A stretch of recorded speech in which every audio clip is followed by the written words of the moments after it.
일라디오 뉴스레터 K.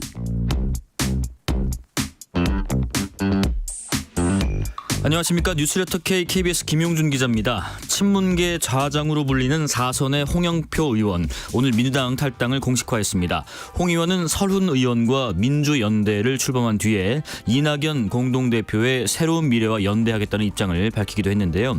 신경민 새로운 미래 책임위원 류진수 코너에서 모시고 관련 이야기 나눠보겠습니다.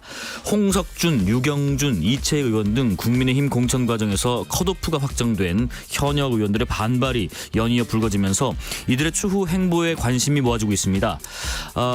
여야 정치 코너에서 이 내용 포함한 정치권 이슈들을 살펴보고요. 중국 연례 최대 정치 행사인 양회가 지난 4일 개막해서 진행 중입니다. 중국 정부가 침체에 빠진 자국 경제를 되살릴 부양책 카드를 내놓을지 강준영 한국외대 교수 모시고 중국 양회에서 논의될 주요 이슈들 살펴보는 시간 가져보겠습니다. 문자 샵 9730, 짧은 문자 50원, 긴 문자 100원, 어플리케이션 콩으로 보내시면 무료입니다. 유튜브 KBS 일라디오 계정 채팅으로도 이야기 나누실 수 있고요. 문자 보내시면 추첨 통해서 커피 쿠폰 보내드리겠습니다. 여러분의 이야기도 많이 들려주십시오. 뉴스레터 K 지금부터 시작합니다.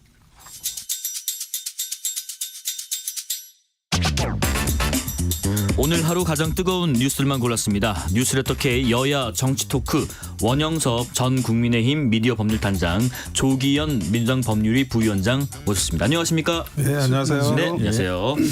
자, 민주당의 공천 배제 결정이 이제 반발하면서 탈당을 예고했던 홍영표 의원이 오늘 탈당 선언을 했지요. 일단 그 기자회견 목소리 좀 듣고 말씀 계속 이어가 보겠습니다. 이번 민주당 공천은 정치적 학살입니다.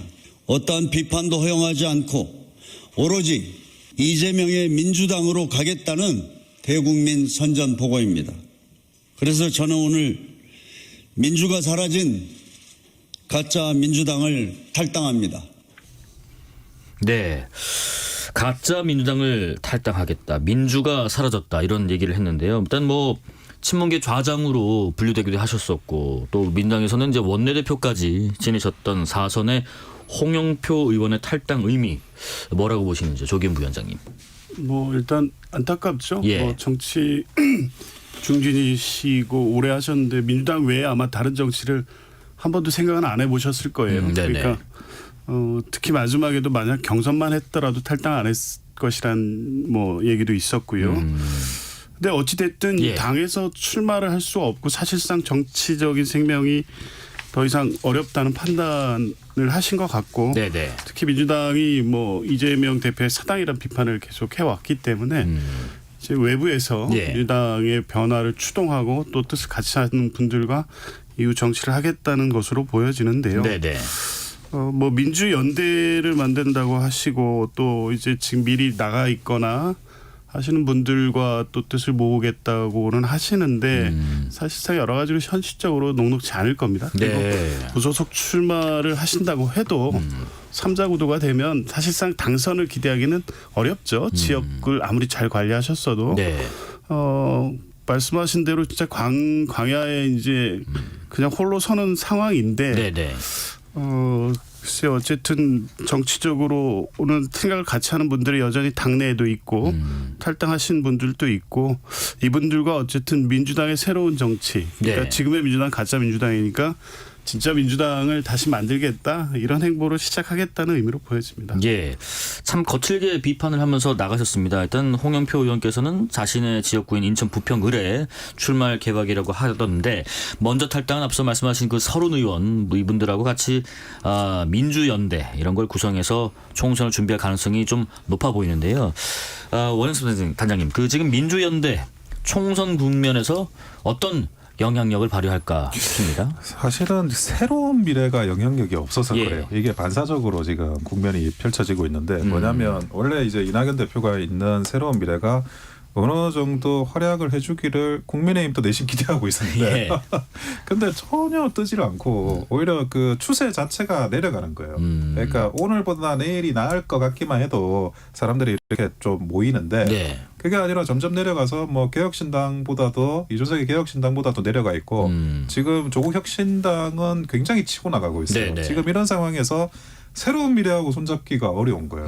그러니까 새로운 미래에 손을 잡아가지고 이익이 된다 그러면 당연히 새로운 미래에 입당을 해가지고 그쪽 공천을 받아서 진행하면 되는데 네. 그쪽이 꺼지는 추세니까 민주연대라고 뭐 이거를 다른 어떤 그 배에 타가지고 움직여야 되나 그 고민을 지금 하는 거예요. 그러니까 새로운 미래하고 그냥 손잡기가 쉽지 않아요. 예, 예. 그래서 지금 뭐 꽤 그 이낙연 대표가 뉴스 메이커로서 뭐 싫은 뉴스든 좋은 뉴스든 뭐 이렇게 왕성하게 좀 뉴스를 쏟아내고 그렇게 해야 되는데 그런 부분도 굉장히 약하고. 네. 그래서 지금 탈당을 해가지고 무소속으로 나가실 분들의 선택지가 좁아지는 거예요. 네. 새로운 미래를 선택하기가 굉장히 어려워요.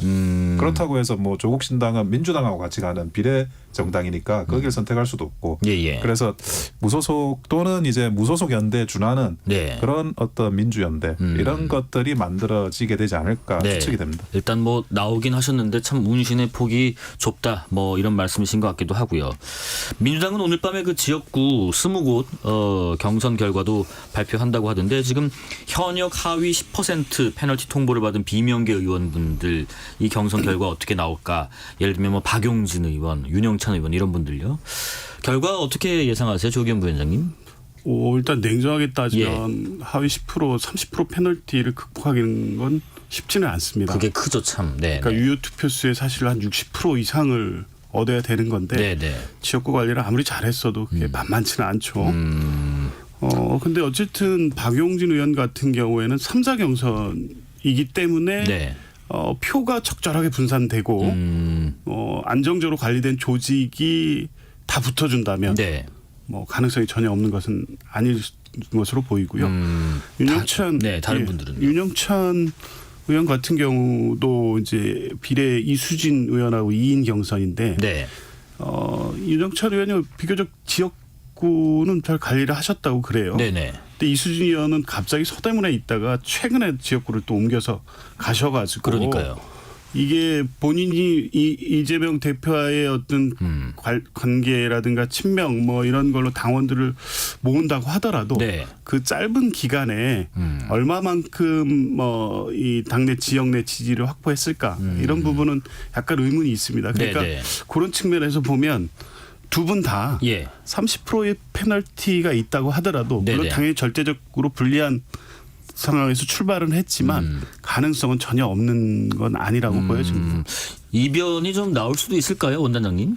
저는 그 민주당의 경선이 그러니까 국민의힘 경선하고 약간 달라요. 여기는 그 지역 그 세부 시민단체나 조직들이 구성되어 있는 조직들이 있거든요. 거기에서 이합 집산이 되기 때문에 그러니까 미니 정치가 이미 그 지역군에 일어나고 있습니다. 경선 과정에서 뭐 노조라든지 아니면 뭐 여러 가지 그 지부들이 또 있고 그런 데서 이제 영향을 끼치기 때문에 근데 지금 그 다른 분들 뭐 박용진 의원이라든지 뭐 윤영찬 의원이라든지 뭐 원래는 현역의 프리미엄이 작동을 하고 그게 이제 마이너스를 상쇄해야 되고 국민의힘 같은 경우에는 다 상쇄해 버렸어요. 거의 대부분의 지역에서. 근데 옛날에 금태섭 의원 같은 경우에도 그 경선에서 떨어지는 걸 보면 민주당은 국민의힘 경선하고는 시스템이 좀 다르게 돌아갈 것 같다는 생각이 들더라고요. 그래서 일단은 그 박용진 의원이나 윤영찬 의원이 그 중앙 쪽에서 넌 아니야 정도의 그런 미묘한 시그널이 나간 상태에서 그걸 극복할 수 있을까? 그거는 저는 좀 물음표가 약간 있습니다. 오늘 밤은 하여튼 결과가 나왔을 때 이분들이 살아나면 굉장히 큰 뉴스가 될 것 같다는 생각도 듭니다. 민주당의 공천 과정에서 그 당내 갈등 이거는 좀 어떻게 수습을 해야 할까 싶은데 이철희 전 청와대 정무수석이요. 임종석 전 실장을 선대위원장으로 선임하면 갈등의 어떤 봉합 카드가 될 수 있지 않겠나 이런 아이디어를 줬는데 괜찮은 아이디어인가요, 조기현 부회장님? 뭐 저도 좋은 아니라고 봅니다. 네, 임 전 실장께서 받으실까요? 아직 연락도 안 된다고 하시더라고요. 근데 어찌됐든 이 갈등 과정이 있었고 공천이 그 후유증이 있는 것도 사실이고요. 어찌됐든 빨리 다시 수습해서 본선에서 이 통합된 모습으로 국민의힘과의 구도를 만들어야만이 이제 총선에서 승리할 수 있을 텐데 이해찬 전 대표라든가 전세균, 김부겸 전 총리 같은 원로급 가족들이 좀 나서주셔서 통합선대위를 구성하는 안은 현실적으로 쉽지 않은 것 같습니다. 그러면 아무래도 임종석 전 실장 이번에 공천 과정에서 뭐 당과의 갈등이 있었고 사실 메시지도 지도부를 비판하는 내용 또 네. 같이 자리에 섰던 분들의 입장도 이재명 대표를 계속 비판하는 입장에 섰던 분들이었잖아요. 네, 그리고 네. 향후 행보에서도 뭐 현실화 가능성이 있을지는 모르겠습니다만 8월 전당대회 출마 뭐 얘기도 나오고 여러 가지가 그러니까요. 있었는데 예. 적어도 이 총선에서는 민주당의 승리를 위해서 기여하는 것이 임종석 전 실장 개인의 향후 정치를 위해서도 도움이 될 건 분명해 보이고요. 네네.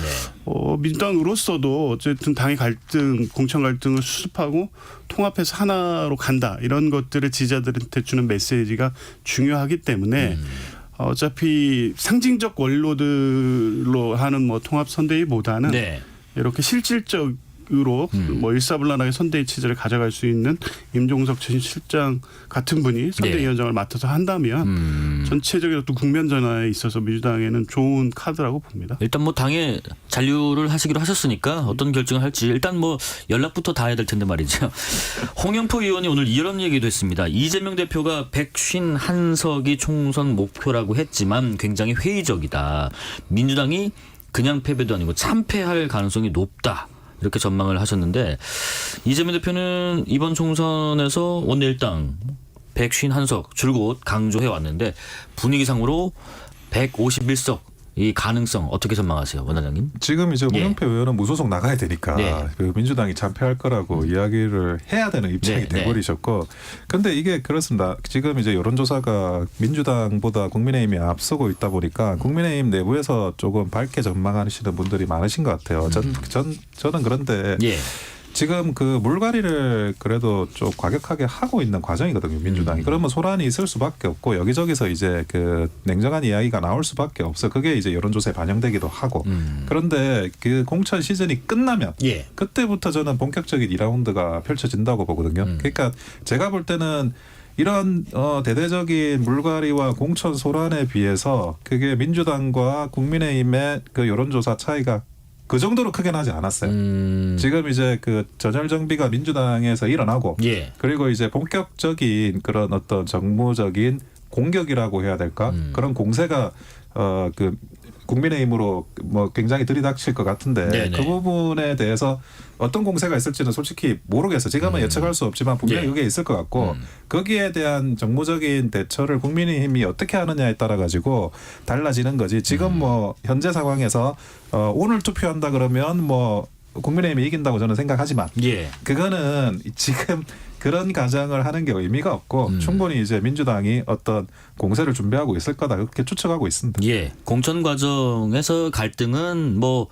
응당 있는 일일 수도 있고 이제 본 게임에서 어떻게 누구랑 붙느냐 그런 예. 부분들도 고려를 한다면 민주당에서 이제 좀 더 치고 나올 가능성도 없지는 않다 말씀이신 것 같고요. 9449님 싸우는 정치 말고 경기를 어떻게 회복하고 물가를 안정시킬지 방안 좀 발표해 주세요 하십니다. 참 맞는 말씀이라 제가 괜히 제가 송구스럽네요. 그래도 좀 여쭤보겠습니다. 151석 가능합니까? 예상 의석수 말하지 말라. 글쎄요, 전 여전히 가능하다고 봅니다. 뭐 예. 대표가 제시했던 목표이기 때문에 네. 목표잖아요. 그리고 뭐 적어도 공천 문제가 이 상황이 될 때까지는 사실은 뭐 내심 어느 정도 충분히 달성 가능한 목표라고 했는데 최근에 여론 지형이 사실 위기감 불안감이 생긴 건 분명합니다. 예. 그런데 지금 뭐 변호사님도 말씀하셨듯이 본 게임은 지금부터거든요. 예. 과거에 이제 공천 파동이라는 것이 본선에 직접 영향을 미쳤다고 하는 2016년 총선 같은 경우도 보면 예. 실제 이제 국민의힘이나 이제 일부 언론에서 비판하는 것처럼 그때 똑같이 뭐 사당, 뭐 찐명, 찐박 이 구분하면서 어떤 특정한 사람들의 공천을 주기 위해서 갈등이 생기고 네. 이게 외부적으로 국민들한테 실망을 끼쳐드리고 이게 이제 선거 결과를 줬고 이런 건데 예. 당시는 저 청와대가 직접 개입했거든요. 나중에 다 처벌도 받고 이랬잖아요. 네. 근데 그때하고는 양상이 좀 틀린 게 지금 뭐 이재명 대표 사당화라는 비판이 계속 있었지만 실제 결과를 이제부터는 이제 하나하나 뜯어볼 겁니다. 1대1 구도가 되니까. 네네. 근데 누가 공천이 됐는지를 보면 됩니다. 실제 물론 이재명 대표 가까운 분들이 공천된 경우도 있지만 네. 친문 뭐 지난 정부에 참여했던 분들도 단수 공천으로 많이 들어갔고요. 영입 인사들이 사실 전략적으로 빠진 지역에 많이 들어갔습니다. 네네. 이분들이 부각되기 시작합니다. 이제 그러니까 지금까지 공천 과정에서는 비판이 그쪽에 집중이 됐기 때문에 이재명 대표 가까운 분들이 공천되는 이 위에서 마치 어떤 공천 과정의 왜곡이나 뭐 문제가 있었다는 비판이었는데 실제 네네. 그렇지 않다는 것도 어느 정도 확인이 됐고 예. 그 과정을 통해서 공천된 분들이 뭐 인적 쇄신의 결과고 또 새로운 인물을 통해서 어떤 정치의 변화, 민주당의 변화를 보여줄 수 있는 사람들이 공천됐다는 게 네. 이제는 드러나기 시작할 거다. 네. 그러면 공천의 갈등 문제로 지지율이 약간 조정을 겪었고 추세상 하락한 것은 분명해 보이지만 3월 이후 본선이 본격화되면 네. 회복될 수 있을 것이고 그러면 이재명 대표가 목표로 했던 151석 달성도 네네. 가능할 것으로 봅니다. 예, 국민의힘 상황도 보겠습니다. 지금 컷오프가 확정된 현역 의원들의 반발이 나오고 있는데요. 유영하 변호사가 단수 추천된 대구 달서갑의 홍석준 의원은 공정한 시스템 공천 대원칙이 깨졌다라고 주장을 하고 있고요. 서울 강남병 유경준 의원도 반발을 하고 있고요. 울산 남갑 이채 의원은 탈당하고 무소속 출마하겠다 이렇게 밝힌 상황에서 이런 현역 의원들의 문제 제기 원단장님은 어떻게 평가하시는지요? 사실 뭐 현역 의원 물갈이를 하는 과정에서는 어느 정도 이 정도 진통은 있습니다. 예. 그리고 뭐 매 공천 시즌, 총선 시즌마다 뭐 무소속으로 나가서 당선돼서 생활에 오시는 분들도 민주당, 국민의힘 상관없이 항상 있고 예. 오히려 그런 분이 전혀 없는 시즌이 거의 없어요. 그런데 이채구 의원님께서 이제 무소속으로 갔는데 결국 이제 한 번 정도는 지역구에서 민심이 예. 정말 불공정하고 지역구 관리 잘했으면 생활을 시켜주거든요. 그래서 어떻게 될지는 모르겠어요. 하지만 네네. 뭐 다른 분들 뭐 유경준 의원이나 이런 분에 대해서는 아예 뭐 공관위가 데이터까지 그냥 그러니까 공개를 하는 예. 그런 상황까지 가고 있다 보니까 그 각각마다 현역 의원들마다 사정이 저마다 다 다르긴 다릅니다. 그래서 다르긴 다르고 특히 이제 초선 의원들 같은 경우에는 뿌리 내리기가 조금 시간이 걸린 의원들 같은 경우에는 예. 이제 무소속이 쉽지 않아요. 근데 이채구 의원 같은 경우는 삼선이니까 예. 그게 뭐 어느 정도의 그런 그 생명력이나 이런 것들은 주민들 의사에 따라서 있을 수가 있다고 봅니다. 네네. 1788님 어느 당이든 컷오프된 의원들은 스스로 먼저 반성해야 합니다. 그동안 처신은 어떻게 했는지 얼마나 당과 지역을 위해 열심히 뛰었는지라는 의견도 주십니다. 지금 국민의힘 공천 작업이요. 뭐 막바지에 접어들고 있는데 일부 지적이 그런 게 있습니다. 뭐 감동이 없다. 또 현역과 중진들은 불패다. 이런 상황에서 국민추첨제라는 게 도입이 됐는데 모레부터인가요? 이틀 동안 후보자 접수 받고 비공개 면접해서 15일에 최종 후보 결정한다라고 하는데 이걸 통해서 쇄신의 모습을 좀 보여줄 수 있을까요? 조기현 부위원장님. 국민 추천 제도라는 이 예. 자체도 상당히 그럴듯해 보이잖아요. 네네. 근데 지금 하겠다는 로드맵을 보면 8일부터 이틀간 후보자 접수를 받는다고 하는데 완전히 오픈한다는 내용이겠죠. 네네. 누구나 이제 공모할 수 있게. 네. 근데 그것을 이틀간 공모를 받고 비공개 면접을 통해서 이게 어떤 방식으로 어떤 기준으로 한다는 건지 알 수가 없어요. 그러니까 형식은 그렇게 취하고 네. 마치 국민들이 선택한 후보를 국민의힘에 공천한다. 라는 어떤 제도의 취지를 홍보 효과는 극대화하고 있지만 네네. 사실 그걸 통해서 뭐 5개 지역을 선정한다고는 하는데 네. 뻔한 결과가 될 것 같아요. 누구나 예상할 수 있었던 분들 중에 예. 한두 분이 들어갈 거고 예. 나머지 분들도 사실은 원래 여기 강남 3구 지역은 국민의힘이 전통적으로 네네. 전략 지역이잖아요. 예. 재선 이상 하는 분들이 거의 없어요. 그러니까 어떤 분이든 늘 이렇게 새로운 분을 갖다 새롭게 공천을 했기 때문에 예. 국민 추천 제도라는 형식을 새로 만들어서 뭔가 새로운 시도, 감동을 도모한다고는 하지만 과거 공천 방식과 똑같은데도 결과는 똑같을 건데 포장만 지금 이렇게 한 거다. 저는 그렇게 예. 봅니다. 이 얘기 잠깐 좀 해볼게요. 오늘 그 민주당의 홍익표 원내대표가요. 윤석열 대통령이 진행 중인 민생토론회 여기에 좀 지적을 했는데 민생토론회는 촘촘하게 계산된 불법 관권 선거다. 불법 선거운동을 즉각 중단해야 한다. 이게 이렇게 하면 안 되는 건가요? 아니 당연히 예. 그 대통령께서 어떤 토론회나 정책을 설명하는 거는 네네. 대통령으로서 해야 될 일입니다. 네. 그 과거에 그동안 얼마나 불통이라고 소통이 안 된다고 네. 민주당에서 윤석열 대통령님을 얼마나 공격하셨어요. 그때 그러면 이제 소통을 한번 해보자. 네. 그게 한번 보시면 이제 신년 인사회부터 조금 적극적으로 행보하시는 거잖아요. 네네. 그 과거에 이제 불통이라는 이미지로 계속 프레임 작업을 민주당에서 했는데 네. 이제는 소통하니까 뭐 관건 선거다 이렇게 하고 뭐 소통하지 말라는 건지 소통하라는 건지 제가 볼 때는 민주당에서 어떤 뭐 이러면 이런다 그러고 저러면 저런다 그러고 네. 그냥 단순한 정치 공세 그 이상 그 이하도 아니라고 생각이 듭니다. 조기현 부장님, 대통령실도 그런 얘기를 했습니다. 선거와 전혀 무관하다. 그리고 오랫동안 문제가 있었던 지역을 찾아서 그걸 구체적으로 해결해드리는 관점에서 접근하고 있다고 했는데 관건 선거라고 주장하고 있습니다. 대통령실의 말을 그대로 믿기에는 예. 너무 이례적으로 일정도 많고요. 너무 선심성 정책 공약 발표가 많습니다. 네네. 지금 뭐 대략 집계한 바로는 민주당이 보기에 한 지금까지 발표한 내용으로 소요 예산이 800 내지 900조라고 하고요. 실제 지역마다 발표되는 내용들 뭐 기재 해제라든가 뭐 그린벨트 해제라든가 어떤 개발 공약들 네. 또 어떤 특정 지역 사업, 수건 사업에 대해서 당장 해줄 것처럼 지금 온 전국을 돌아다니면서 말씀을 하고 계시거든요. 댐 건설이랄지요. 예. 근데 이런 부분을 통상 이제 지역 방문했을 때 뭐 대통령이 뭐 국가 과제로 수신하겠다는 몇 가지 사업들이 있긴 한데 네네. 선거를 직전에 두고 이렇게 전국 단위로 기획해서 다니면서 그 지역에 현안이 되는 사업들을 전부 해결하겠다. 이런 방식으로 한 적은 없어요. 네네. 심지어 지난 선거 때도 대통령이 선거 앞두고 지방 가면 이런 논란은 항상 있는데 21대 지난 총선 앞두고 문재인 대통령 4.3 기념식 가가지고 4.3 특별법 제정한다고 이 얘기했다고 비판했던 게 국민의힘이거든요. 네. 근데 지금 대통령 하신 말씀을 보세요. 이거 실현 가능하다고 믿는 국민들은 없을 거예요. 그러니까 물론 이게 선거에 직접 영향을 미쳐 유권자들이 대통령 말씀을 듣고 안 찍으려다 국민의힘을 찍고 저는 그럴 것 같지는 않은데 네네. 이런 방식으로 이 선거에 영향을 주려는 목적은 좀 분명해 보이고요. 또 너무 노골적으로 하고 있다. 네네네. 너무 선심성으로 하고 있다는 말씀이신 것 같아요. 공직선거법 속에 공무원의 지위를 이용해서 선거에 영향을 주는 행위라고 읽혀질 수밖에 없습니다. 네네. 두 분 의견을 좀 들어봤고요.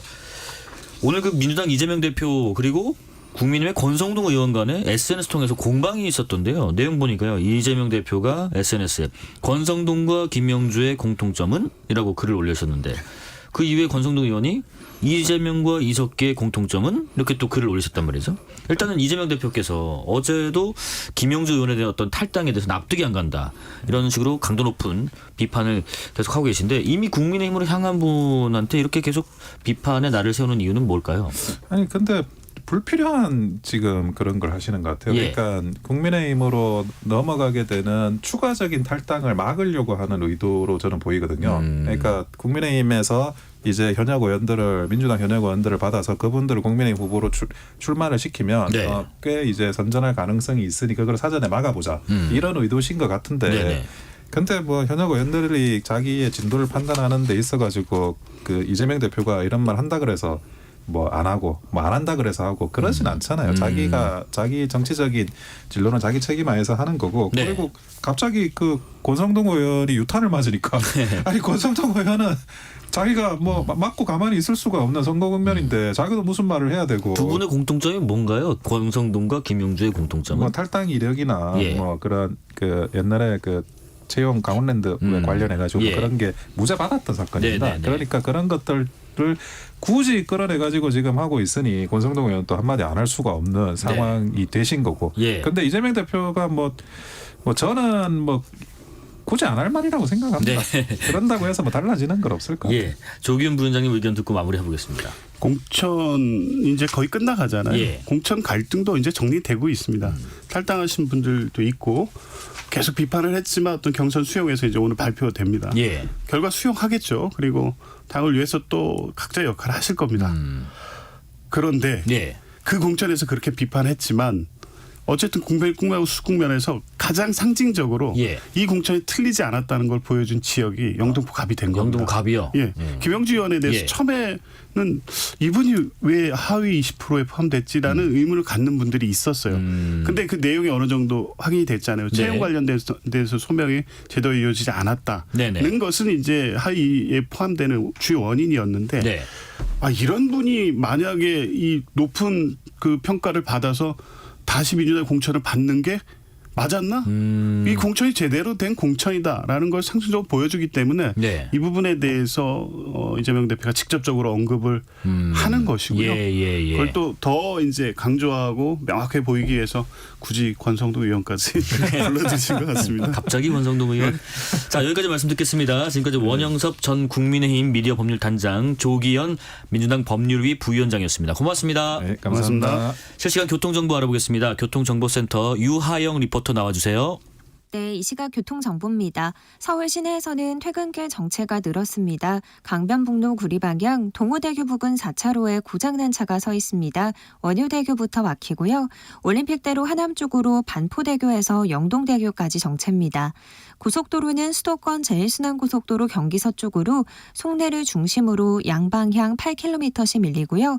경부고속도로 서울 쪽으론 동탄과 수원을 앞두고 속도 떨어지고요. 신갈 분기점에서 죽전 휴게소까지 밀리고 이후로 양재에서 반포까지 정체입니다.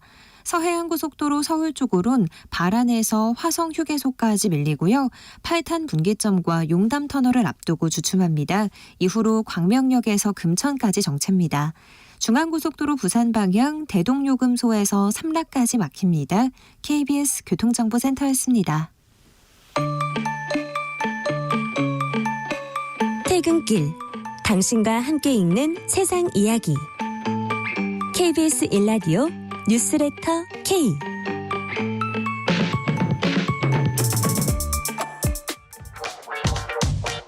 뉴스의 진수를 보여주는 인터뷰 뉴 진수. 뉴스의 진수를 보여주는 인터뷰 뉴진수. 중국은 지금 연례 최대 정치 행사인 양회가 열리고 있는데요. 양회는 일당 체제 중국 정치의 현재 또 미래를 가늠할 수 있는 시금석이자 경제 성장률과 예산안 같은 또 중요 지표들을 나라 안팎에 공표하는 자리이기도 합니다.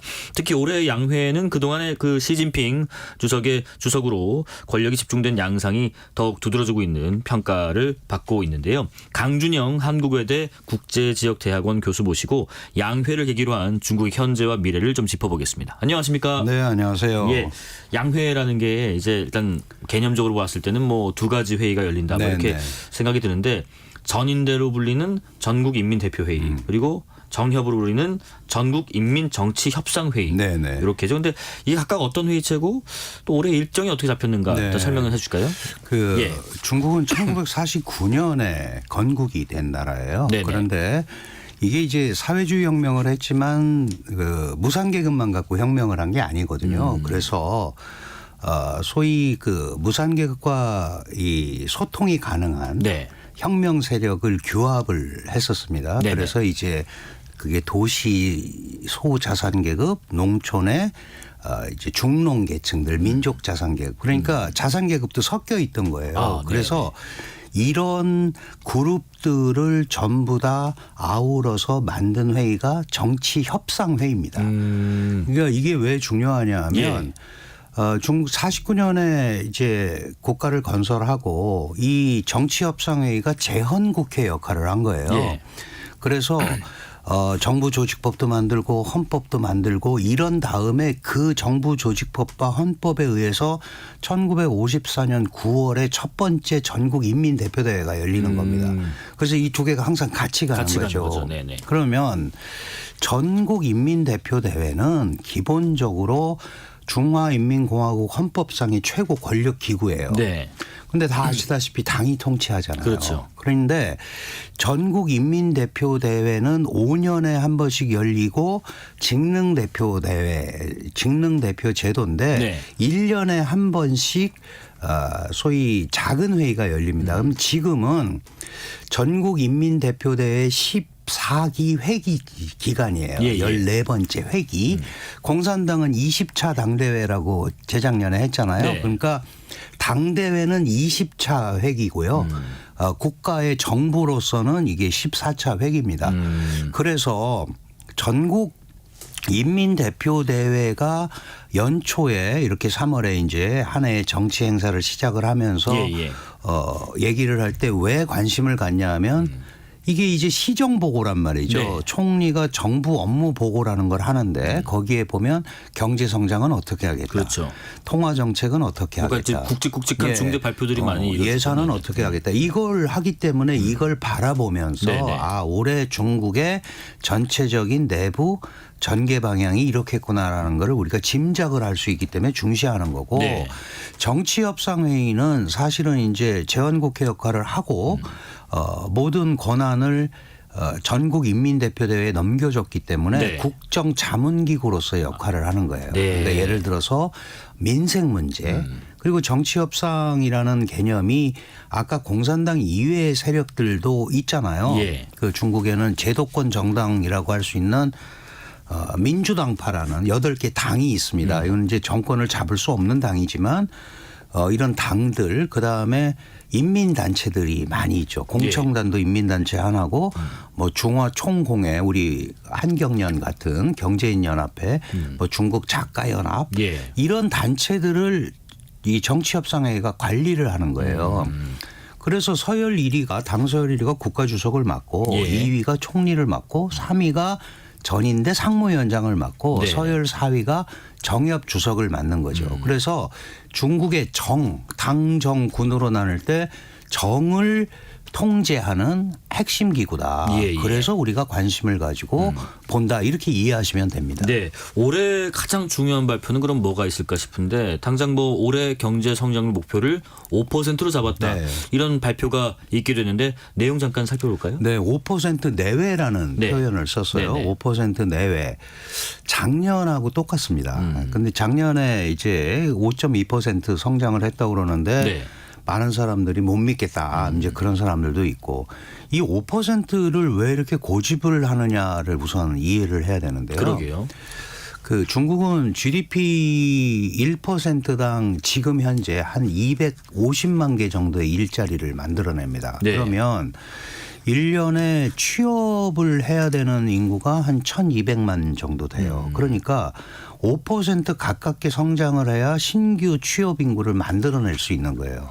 수치상으로 그러네요. 수치상으로. 네네. 그러니까 그리고 2050년에 세계 최강의 국가가 되겠다고 그랬잖아요. 예, 예. 그럼 역산을 해보면 그 뭐 정확한 통계는 아니지만 4.7% 이상 계속 발전을 해야 2050년에 세계 최강의 국가가 된다. 이제 네. 자기네들 계산이죠. 네네네. 그러니까 5%를 이렇게 강조하는 것은 중국이 세계 최강의 국가로 가는 이런 큰 흐름에서 물러나지 않겠다라는 희망과 기대도 거기 들어 있는 거예요. 그래서 이번에 5% 하는데 IMF나 그 OECD 같은 데는 4.6, 4.7밖에 못할 거다. 예. 그런데 이 중앙의 전국인민대표대회가 열리면 그 지방에 지방인민대표대회가 또 다 열려서 거기에서 31개 성시가 있다고 그러잖아요. 예, 예. 여기에서 다 이제 올해 우리 성은 우리 시는 이렇게 발전하겠습니다. 올립니다.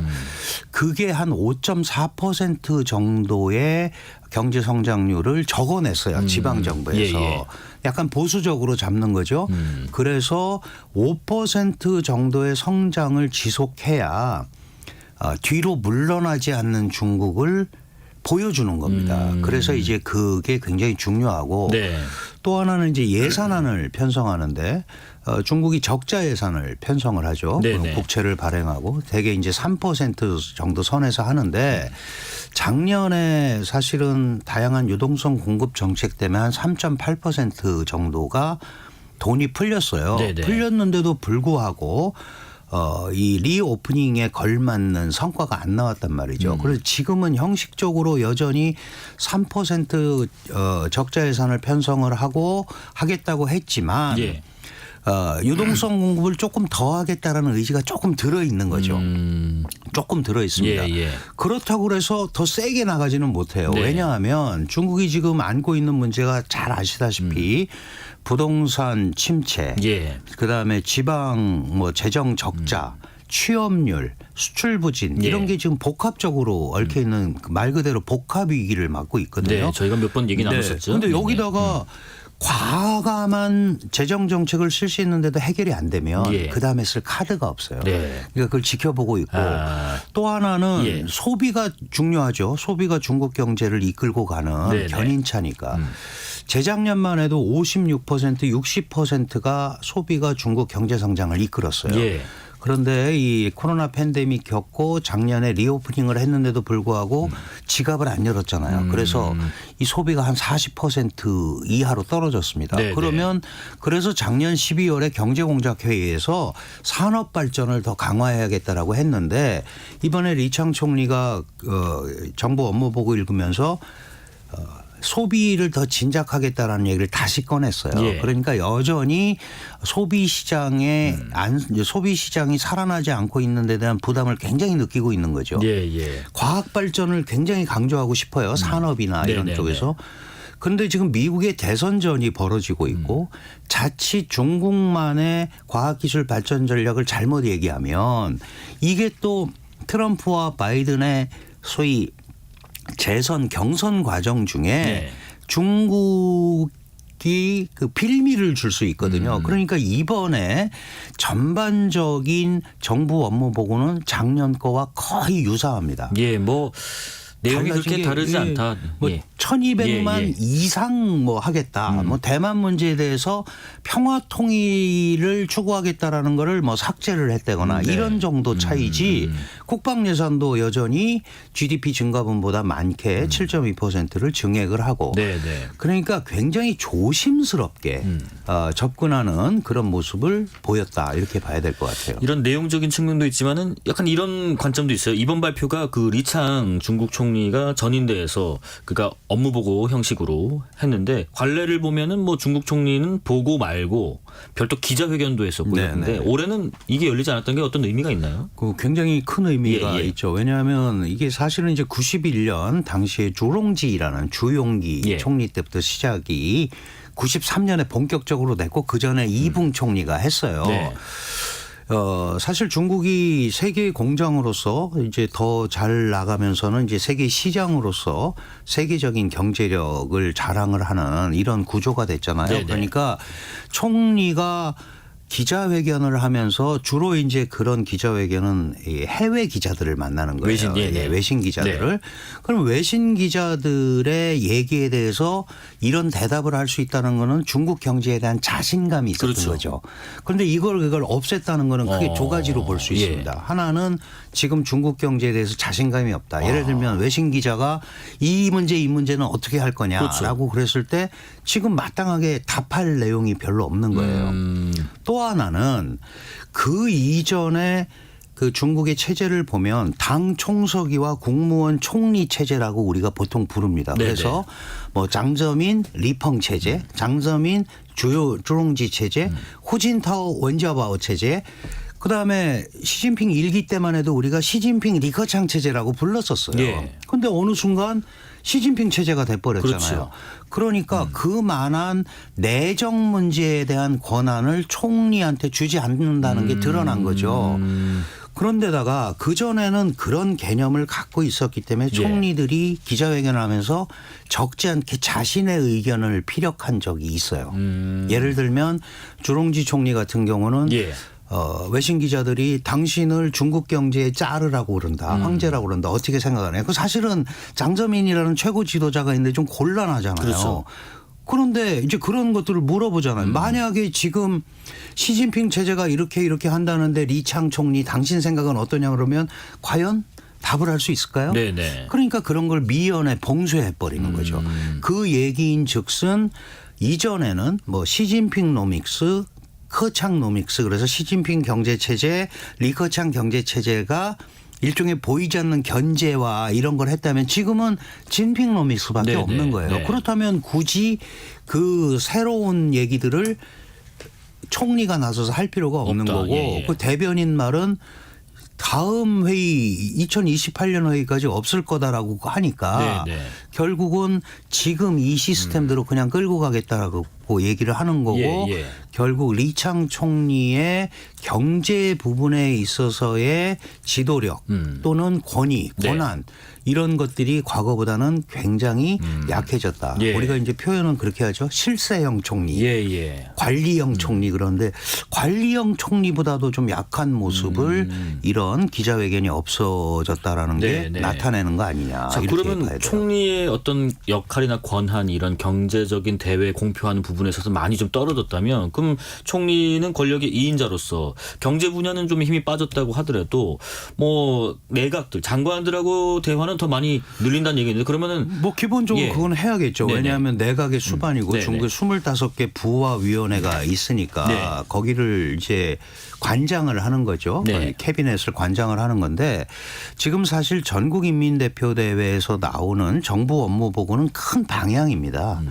방향을 설정을 하는 거고 네. 실질적으로는 각 단위나 부처들이 이 전국인민대표대회가 끝나고 나서 이제 세부 사항에 대한 법령이라든가 이런 것들이 공표가 되게 돼 있어요. 그걸 지켜봐야 됩니다. 예를 들어서 주식시장을 활성화하기 위해서 증시안정기금을 조성을 하겠다. 그럼 어떻게 조성을 할 거냐. 예. 돈을 뭐 1,000억 외환을 더 풀 건데 이걸 어떤 형태로 풀을 거냐. 이런 것들은 그 시행세칙이 나와야 되거든요. 네네. 세부 항목이 나와야 되니까 지금 뭐 리창 총리가 업무 보고를 하고 기자회견을 안 한다고 해서 뭐 중국이 경제를 포기하거나 그런 건 절대 아닌 거죠. 예. 이제 지금부터 어떤 식으로 흘러가는지를 우리가 좀 지켜봐야 되는 그런 예. 상황입니다. 지금 그 과거에 보면요. 중국 같은 경우는 공산당 중앙위원회 상무위원들이 이렇게 좀 나눠서 통치하는 어떻게 보면 좀 집단 지도 체제였던 것 같은데 그러면 이번에 양회를 기점으로 시진핑 주석 체제에서 집단 지도 체제도 이게 종식되는 건가? 뭐 그런 생각도 듭니다. 예, 뭐 그거는 사실은 이제 중국은 당이 통치하는 예. 국가이기 때문에 정치국 상무위원들이 딱 확정됐을 때 이미 1인 체제가 확립이 된 거죠. 네네. 왜 이렇게 말씀을 드리냐 하면 중국은 기본적으로 일부 한두 명의 계파들이 있었어요. 예를 들어서 리커창이나 예. 이런 사람들이 이제 공청단 계열이었단 말이죠. 그거는 이제 후진타오로부터 쭉 이렇게 물려받는 이런 흐름이었고 네. 지금은 전부 다 시진핑 1인 체제 색채를 이미 그 당 중앙 정치국 상무위원회에 7명이 시진핑 포함해서 다 돼 있는 거예요. 예. 서열 1위가 당의 총서기가 국가주석을 맡고 2위가 총리를 맡고 3위가 전인대 상무위원장을 맡고 행정보직을 이렇게 배치받잖아요. 네네. 그러니까 그때부터 이미 과거와 같은 상호 견제와 균형 제한적이지만 네네. 이런 것들을 근본적으로 꾀할 수가 없었다. 예를 들어서 시진핑의 경제정책에 대해서 리커창이 재작년 2020년 기자회견을 하면서 뭐 우리가 소강사회에 들어갔다고 그랬는데 네. 월 100불도 못 버는 사람 인구가 6억 명이다. 이런 걸 얘기를 하잖아요. 네네. 웬자바오 총리도 그런 얘기를 합니다. 정치체제 개혁이 필요하다. 그건 예. 중국에서 금기 사항이거든요. 그렇죠. 장저민 후진타오 시절에. 그러니까 그런데 지금은 그런 공간 자체가 말살이 됐다. 예. 이렇게 본다면 본격적 의미의 1인 흐름이 더 이제 행정 쪽으로도 가동이 된다. 이미 당은 그렇게 장악이 됐고 예. 그렇게 봐야 될 것 같습니다. 공고해졌다는 네, 말씀이신 것 같고요. 지금 그 소비도 말씀하셨고 중국 양회 어떤 내용도 좀 들여다봤고 그다음에 대외적인 또 정치 지도 체제도 들어봤는데 그러면 시 주석의 중국은 더 이상은 뭐 개혁 개방을 추구하지 않는 것인가 그런 궁금증도 있습니다. 그 사실은 이제 예. 시진핑 주석이 우리가 보통 뭐 샴페인을 좀 일찍 땄다. 아직 전 세계적으로 글로벌 스탠다드도 만들지 못했고 네. 그랬는데 너무 미국과의 경쟁 물론 이제 트럼프 대통령이 먼저 촉발은 했지만 타협이나 이런 거보다는 결사항전의 의지를 계속 불태웠단 말이죠. 이렇게 가니까 이게 개혁 개방의 후퇴 아니냐. 당연히 과거와 같은 덩샤오핑이나 그 이후에 장저민 후진타오로 이어졌던 그런 개혁개방 노선과는 결이 다른 그런 이제 흐름을 가지고 가려고 한 거죠. 그 대표적인 게 잘 아시는 공동부유 정책입니다. 다 같이 잘 사는 거 그 자체가 나쁜 게 전혀 없죠. 그런데 사회주의성을 더 강조를 하는 거죠. 시 주석은 그런 얘기를 여러 번 했습니다. 발전도 중요하지만 안전이 더 중요하다. 안보 안전이 더 중요하다라고 방점을 찍었단 말이죠. 예, 예. 그러면서도 이제 뭐 자본들이 탈중국을 하고 FDI가 안 들어온단 말이죠. 직접 투자가 안 들어오니까 네. 우리가 더 개방을 하겠다라고 또 얘기를 해요. 그런데 아시다시피 말로는 그렇게 해놓고 간첩법 같은 걸 만들었단 말이죠. 대외관계법 같은 걸 만들어서 네네. 상대방의 반응이 오면 나도 법적 논리를 가지고 똑같은 법으로 대응하겠다. 네. 그러면은 그걸 바라보는 중국 경제 관찰자들이나 해외 투자자들은 선뜻 중국에 대한 투자를 하기가 어려워지는 어려워지죠. 거죠. 예. 그 매우 이중적인 모습을 지금 보이고 있는 겁니다. 예. 결국은 중국이 아까 말씀드린 대로 5%의 경제 성장을 이루어서 1,200만 개의 일자리를 창출을 하려면 중국 내부의 동력만 갖고는 안 된단 말이죠. 해외 자본이 들어와야 되고 네. 해외 기업이 들어와서 활동을 해야 돼요. 이거를 중국 국내 내수만 갖고 하려고 그러니까 안 되는 안 되는 거거든요. 거고요. 거기다가 지금 예. 부동산 꽉 막혀 있잖아요. 그런데 이율 배반적인 정책을 또 펼치고 있단 말이죠. 예. 들어오라고 하면서 제약이 많아요. 그러니까요. 그러니까 제가 말씀드리고자 하는 요지는 개혁 개방을 안 하겠다는 게 아니고 자기식으로 하겠다는 거죠. 우리는 개혁 개방한다. 그런데 예. 우리 틀에 맞춰서 들어와라. 그런데 그거는 글로벌 스탠다드도 아니고 어느 누구도 설득할 수 없는 거죠. 그러면 이런 상태로 계속 가면 경제가 문제가 생기면 사회가 문제가 생길 수밖에 없잖아요. 네. 그러면은 이건 시진핑도 안전하다고 볼 수가 없는 거예요. 그렇기 때문에 많은 관찰자들이 이번 양회에서 좀 과거와는 다른 네. 획기적인 부양 정책이나 이런 게 나왔으면 좋겠다고 기대를 했는데 예. 거기에는 못 미쳤단 미치는, 말이죠. 예. 못 미쳤지만 전반적으로 보면 안 하겠다고 그런 것도 아니에요. 그러니까 굉장히 어정쩡한 상태다. 예. 이거는 결국은 이 시기를 이런 식으로 넘기면서 미국 대선까지 지켜보려는 그런 생각도 모습도 들어있는 있는 거 거네요. 아닌가 예. 이렇게 봐야 될 것 같습니다. 중국식의 개혁 개방 노선을 따라라 참 어려운 것 같습니다. 네, 중국식 현대화. 예. 미국과 타이완은 또 마침 양회 개최에 맞춰서 합동 훈련을 했다는 소식도 들리고요. 근데 지금 중국은 하나의 중국 이 원칙이 분명하지 않습니까? 그래서 타이완을 흡수 통합하겠다는 뜻을 또 분명히 하고 있는데 미국 측에서는 무력에 의한 현상 변경은 반대다. 네네. 굽히지 않고 있고요. 이러다 보니까 자칫 좀 일촉즉발의 상황이 빚을 수 있는 거 아닌가 하는 우려도 있는데 어떻게 분석하세요? 글쎄 뭐 쉽지는 예. 않을 거예요. 그런데 기본적으로 그 라이칭더라는 이제 새로 민진당 후보가 이제 당선이 됐고 네네. 5월 20일 날 취임을 합니다. 그 취임 전에 소위 그 중국식 흐름에서 벗어나는 중국의 일국양제 하나의 중국 원칙에서 벗어나는 행동을 하지 말라는 메시지를 지금 계속 보내고 예. 군사훈련을 하는 거고 미국은 대만이라는 지역이 굉장히 중요한 교두보 지역이에요. 네. 1979년에 대만 중국과 수교를 하면서 대만과 이제 단교를 하는데 그러면서 만들어 놓은 법이 있습니다. 대만 관계법이라는. 그렇죠. 그래서 대만을 지켜주기로 했다. 이러면서 이제 대만의 별명이 붙었죠. 대만은 미국에 가라앉지 않는 항공모함이다. 이게 네네. 지정학적으로 전략적으로 굉장히 중요하고 또 최근에는 지경학적인 TSMC라는 반도체 기업 예. 때문에 정치 경제적으로 미국한테 굉장히 중요한 거죠. 그러면 중국이 대만을 무력으로 공격하는 요건이 여러 개 있어요. 네. 아무 때나 할 수는 없잖아요. 예. 그리고 중국도 계산을 해봐야죠. 내가 저거를 무력으로 쳤을 때 점령이 가능한지 아닌지 미국이 개입할지 안 할지 이런 걸 다 계산을 한다면 지금 중국의 상황이나 이런 걸 볼 때 지금은 때가 아니지 않느냐라는 이제 시각이 훨씬 많고요. 예, 물론 우리가 푸틴이 우크라이나 침공할 때 설마 하겠느냐 그랬는데 했단 말이죠. 그렇죠. 중국이 더 코너에 몰려서 어려워지면 국내적 시각과 해외 시각을 흐트리기 위해서 대만에 무력을 쓸 수도 있습니다. 그런데 이긴다는 보장도 별로 없죠. 물론 대만이 중국을 이길 수는 없어요. 네네. 그런 흐름 속에서 중국도 상당한 손해를 감수해야 되고 미중 간의 이 전쟁으로 혹시 비화된다면 그거는 중국이 원하는 바가 아니거든요. 예. 그렇다면 지금은 그렇게 직접적으로 무력 충돌이나 이런 걸로 나가기는 쉽지 않을 거다. 그러니까 경제적으로 또 경제로 말미암아서 지도체제 어떤 코너에 더 몰리면 그때는 어떤 상황이 벌어질 수 있는 가능성이 있겠지만 지금은 그런 상황까지는 예. 가기가 어렵다 예. 이렇게 봐야 될 것 같아요. 마무리 말씀 드려보겠습니다. 지금 중국 그리고 서방 언론들은 이번 양회를 바라보는 관점이 좀 다를 것 같은데 어떤 방식으로 평가를 각각 하고 있나요?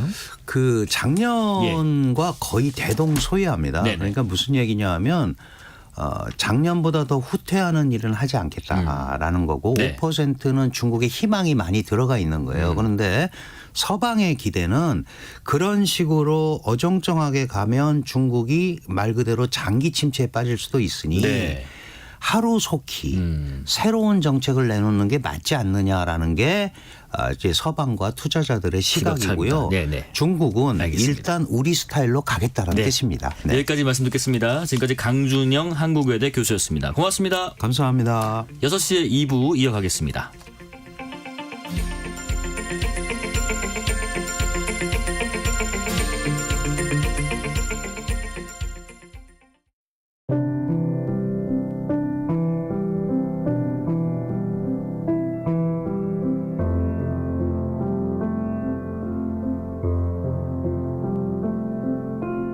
KBS 라디오 연중기획 희망충전 대한민국 576번째 이야기. 안녕하세요. 아나운서 유지원입니다. 12살 하영이는 외삼촌이 아빠이자 엄마입니다. 2년 전 대장암을 앓던 엄마는 미혼인 외삼촌에게 새 아이를 부탁하고 세상을 떠났습니다. 열심히 일해도 조카 셋을 양육하기엔 턱없이 부족한 생활. 한창 커야 할 나이지만 매끼 빈약한 밥상과 열악하고 낡은 환경은 삼촌의 마음을 아프게만 하는데요. 하지만 속 깊은 하영이는 삼촌의 희생을 알기에 투정 한번 부린 적이 없습니다. 하루빨리 어른이 되어 집안에 도움이 되고 싶다는 12살 소녀. 하영이 가족이 조금 더 나은 환경에서 지낼 수 있도록 여러분의 마음을 보내주세요. 여러분의 따뜻한 손길이 희망의 빛이 됩니다. ARS 060-700-1580 060-700-1580 한 통화 3,000원으로 희망을 선물해주세요. KBS 라디오 연중기획 희망충전 대한민국은 초록우산 어린이재단, 인탑스 주식회사, 그리고 청취자 여러분과 함께합니다. ARS 060-700-1580 한 통화 3,000원입니다.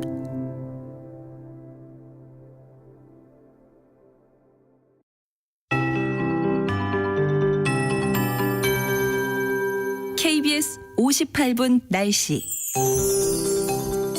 내일까지 전국 대부분 지역에 비 또는 눈이 조금 내리겠습니다. 경기 북부 남동부는 1cm, 강원 내륙 산지는 내일 1에서 5cm의 눈이 쌓이겠고요.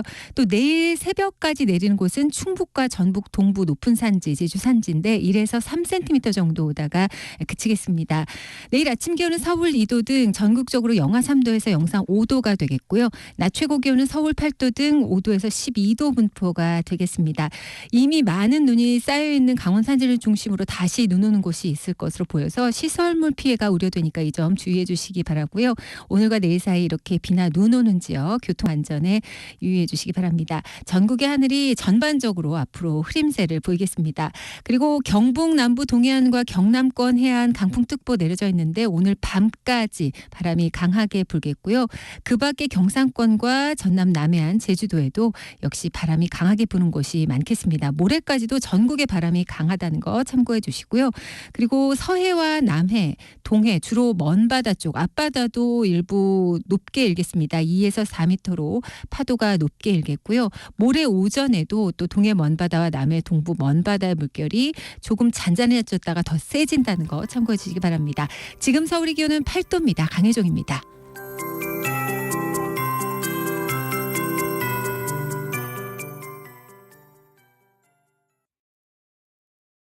정성을 다하는 국민의 방송 KBS가 6시를 알려드립니다. AM 711kHz, FM 97.3MHz, KBS 1라디오입니다. HLKA.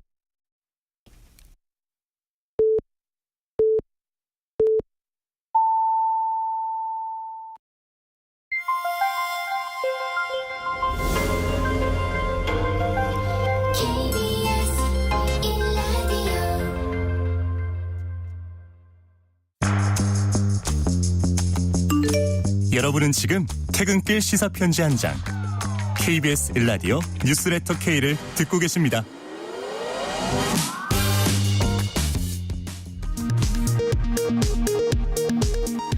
이 시각 라디오 정보센터 뉴스입니다. 경찰이 의료법 위반 혐의 등으로 고발된 대한의사협회 전현직 간부들에 대한 소환 조사를 시작했습니다. 보건복지부는 집단 사직서 제출 등 집단 행동을 주도한 전공의에 대한 추가 고발도 검토하고 있습니다. 지난달 소비자 물가가 1년 전 같은 달보다 3.1% 상승하며 2%대로 내려간 지 한 달 만에 다시 3%대로 올라섰습니다. 특히 전체 신선 과일의 가격은 40% 넘게 상승해 32년여 만에 가장 높은 상승폭을 기록했습니다. 한국은행은 앞으로 소비자 물가 상승률이 추세적으로 둔화되겠지만 그 흐름이 매끄럽지는 않을 것으로 전망했습니다. 한국은행은 지정학적 리스크 전개 양상, 국내외 경기 흐름 등과 관련한 불확실성이 큰 상황이라고 진단했습니다. 경찰이 올해 주요 악성 사기 범죄에 대한 전담 수사팀을 신설하는 등 수사 역량을 강화하기로 했습니다. 경찰청에 따르면 2017년 전체 범죄 발생 대비 사기 범죄 비중이 13.9%에 그쳤던 데 반해 지난해는 22%까지 올랐습니다. 미국 대통령 선거 민주당과 공화당 경선의 분수령인 슈퍼 화요일 투표에서 바이든 대통령과 트럼프 전 대통령이 압승을 거뒀습니다. 전현직 대통령이 사실상 양당의 후보로 확정됐습니다. 지금까지 라디오 정보센터 뉴스 편유희였습니다.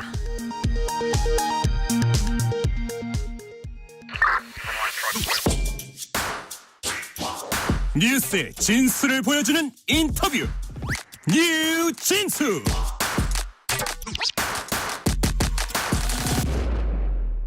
뉴스의 진수를 보여주는 인터뷰 뉴진수. 민주가 사라진 가짜 민주당을 탈당하겠다. 친문계 좌장이라 불리는 사선의 홍영표 의원이 오늘 민주당을 떠나면서 한 말입니다. 흩어진 사람들을 모으겠다고도 했는데요. 그래서 이낙연 공동대표가 있는 새로운 미래와의 연대 가능성도 주목됩니다. 전 의원이시죠. 새로운 미래 신경민 책임위원 모시고 관련 이야기 자세히 나눠보겠습니다. 안녕하십니까? 네, 안녕하세요. 신경민입니다. 새로운 미래 이낙연 공동대표께서요. 광주 출마를 선언하셨죠. 그러시면서 민주 세력 재건을 위한 새로운 플랫폼이 되겠다. 구체적으로는 민주연대를 구상 중인 이 서른 또 홍영표 의원과 총선 준비를 함께 하실 거다. 뭐 이렇게 해석해도 될까요? 네, 지금 서른 의원은 이미 탈당을 했고요. 예. 홍영표 의원은 오늘 했고요. 네네. 그리고 이제 나머지 몇 의원들이 현재 뭐 경선을 결과를 기다리는 분들도 있고요. 오늘 밤에 여론 나오시죠? 오늘 밤에 아마 한쪽에서는 좋아하고 한쪽에서는 아마 시체가 즐비할 것 아닌가라고 생각이 됩니다. 예. 그래서 하여튼 지금 형편과 처지가 다른 분들이 굉장히 많이 있어가지고 그분들하고 함께 대화를 할 거고요. 그리고 네네. 또 불출마를 선언하신 분들 중에도 뜻을 같이 할 만한 분들이 좀 있습니다. 근데 이제 그분들이 선뜻 나서지 못하는 것은 예. 이게 뭐 재벌의 비유를 하자면은 예. 국힘당이나 민주당은 큰 재벌에 해당하는데요. 예. 그 재벌이 내부적으로 싫어도 나왔을 때 이제 한기가 추위가 너무 많이 느껴지기 때문에 배고프죠. 네, 배고프고 춥고 예. 뭐 하여튼 비바람 치고 그러지 않겠어요. 예.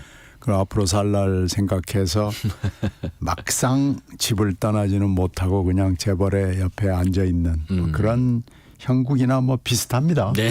네, 그래서 정말 싫다. 네. 이재명의 민주당은 민주당이 아니다. 이건 가짜다라고 생각하시는 분들은 사실 굉장히 많지만 예. 용기를 내서 탁 떨치고 나오는 분들 숫자가 그렇게 많지 못한 이유는 거기에 있습니다.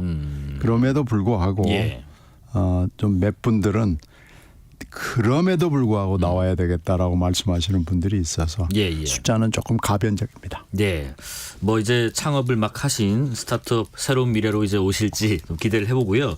임종석 전 비서실장의 민주당 잔류 결정이요. 이낙연 공동대표께서는 뭐 점잖게 표현은 하셨습니다마는 심기는 좀 불편하실 것 같은데 의원님은 어떠셨어요? 이낙연 대표는 정말 점잖게 표현을 한 거죠. 예. 저는 이 전말에 대해서 사실 진실을 좀 알고 있다고 생각해요. 네. 그런데 이낙연 공동대표는 사흘 동안 내 고민을 같이 나눠준 것만 해도 대단히 고맙다라는 정말 부처님 같은 말씀을 했어요. 네네. 근데 저는 전말을 아는 입장에서 보면 임 실장이 뭐라 그럴까요? 지금 그 사흘이라는 짧은 기간 동안에 예. 여러 번 위약을 한 겁니다. 그러니까 진실성 면에서 이번에 임 실장은 그렇게 해서는 안 되는 겁니다. 그게 정치인이다 아니다를 떠나서 네. 인간으로서 그리고 지인으로서 말하자면 친구와 친구로서 동료 아니겠어요? 네네. 나이 차이는 좀 있지만 다 우리가 동료인데 동료로서 여러 번 그 짧은 시간에 진실이 담기지 않는 얘기를 했고 약속을 했고요. 그 약속은 대개 탈당 입당 출마 아니겠습니까? 네네. 근데 이 세 가지 중에서 마지막에는 탈당은 약속을 한 거거든요. 근데 그 탈당 약속까지도 밤을 지내면서는 번복을 하고 그 번복을 하는 방식도 저는 인간으로서 동료로서 제가 임 실장이라면은 예. SNS에 올리기 전에 다만 5분 10분 전 뭐 15분 전이라도 전화를 해서 정말 죄송하게 됐다. 전화도 없었나요?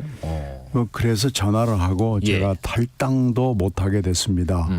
정도는 얘기를 해야 되는 거 아닌가요? 네네. 그래서 전화를 해가지고 그렇게 하면 뭐라 그러겠어요.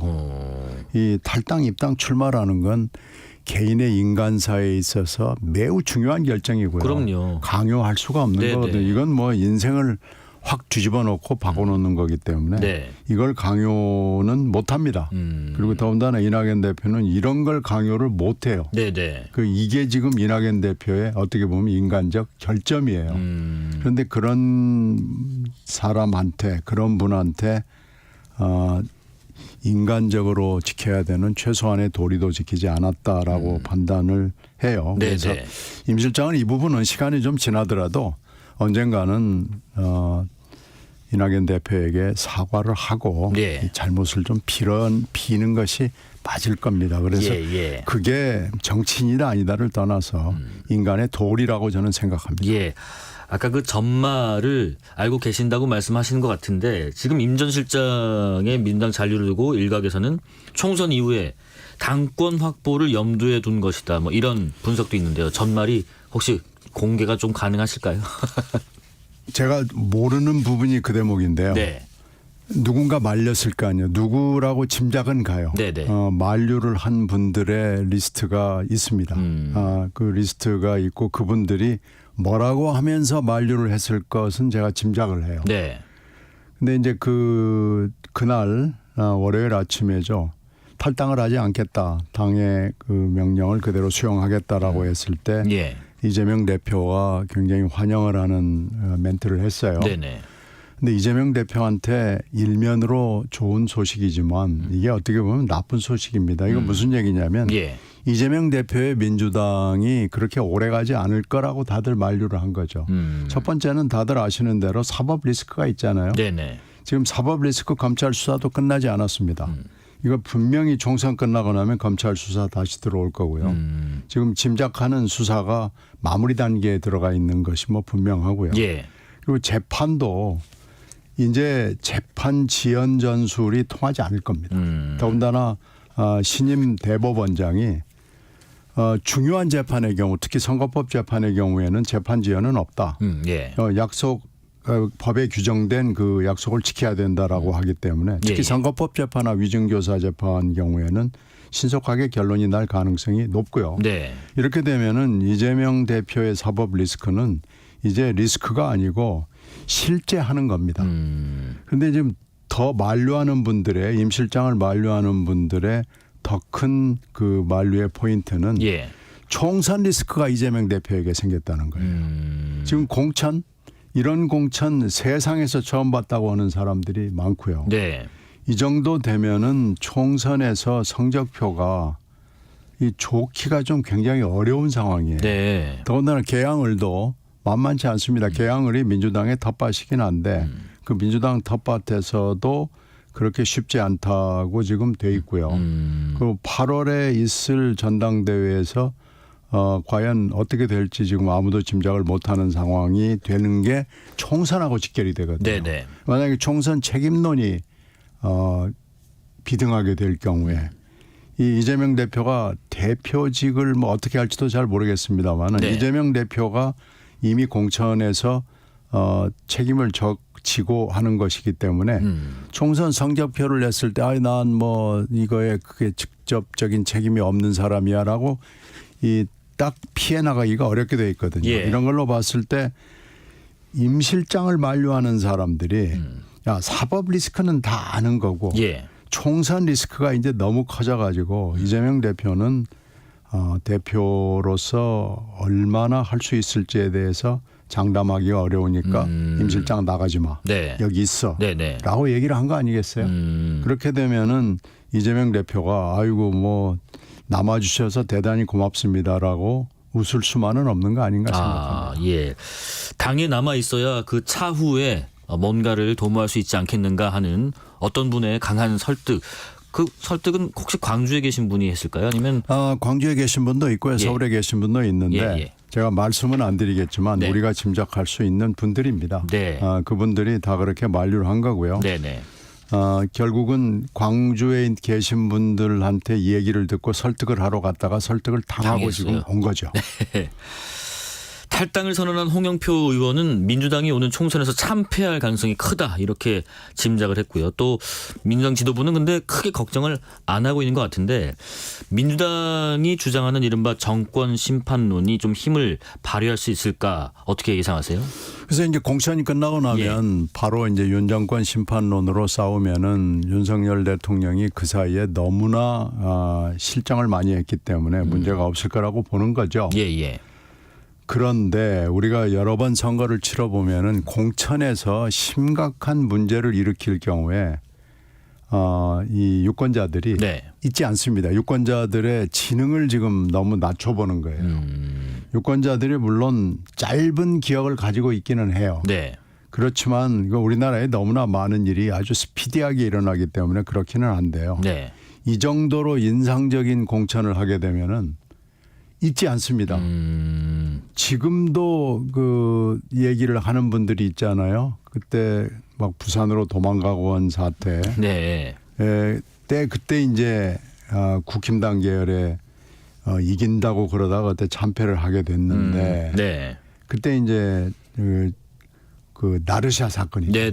그 나르샤 사건이 결국은 유권자들의 마음에 그 머릿속에 뇌리에 딱 박혀가지고 그때 국힘당을 지지 세력을 냈던 분들이 전부 다 돌아서고 중도층들이 돌아선 거거든요. 그만큼 공천이라는 것은 대개 잡음이 없이 소음이 없이 지나가면은 바로 쉽게 잊히지만 이번에 그 민주당의 공천이라는 건 사실 공천이라는 것을 기억하는 사람들한테는 잊을 수 없는 여러 가지 일들이 너무 많이 다발적으로 일어나가지고 저는 이건 정권 심판론 가지고 덮기가 어렵다고 봅니다. 다만 지금 현재 민주당 지도부 특히 정성호 의원 같은 이는 충분히 덮을 수 있다라고 생각을 하는 건데요. 저는 장담컨대 이거 덮지 못합니다. 그러면 민주당의 공천 과정이 너무 거칠다 혹은 엉터리다 이런 일부 비판의 평가에 동의하시는 의견이신가 보네요. 아니 이런 공천은 물론 핀셋처럼 이렇게 몰래 네. 이렇게 하는 것들은 많이 있었어요. 예. 그러니까 이제 지역구가 이번에 254개, 보통의 경우에 250개 정도 내외를 가지고 하니까 몇 개 안 되는 걸 가지고 꼭 집어넣어줘야 될 사람, 꼭 네. 빼야 될 사람, 뭐 이걸 가지고 지도부가 핀셋 공천을 하는 경우야 뭐 맨날 있는 거고 예. 원래 공천이라는 게 그런 겁니다. 네. 공천이라는 게 완전히 엄정하고 엄숙하고 중립적이고 객관적인 공천은 세상에 존재하지 않아요. 네네. 더군다나 중앙당이 이렇게 거의 100%의 힘을 가지고 하는 경우에는 공천 과정이 항상 문제가 있습니다. 네. 그런데 이번처럼 전국적으로 네. 대규모로 친명과 비명을 쫙 갈라가지고 그 보복을 하고 또 보상을 해줘야 될 사람들을 확실하게 보상을 하고 하는 경우는 저도 일단 처음 보고요. 네. 공천 과정에 관심이 있는 정치에 유관심을 가지고 있었던 사람들 기억 속에 이런 공천은 처음입니다. 네네.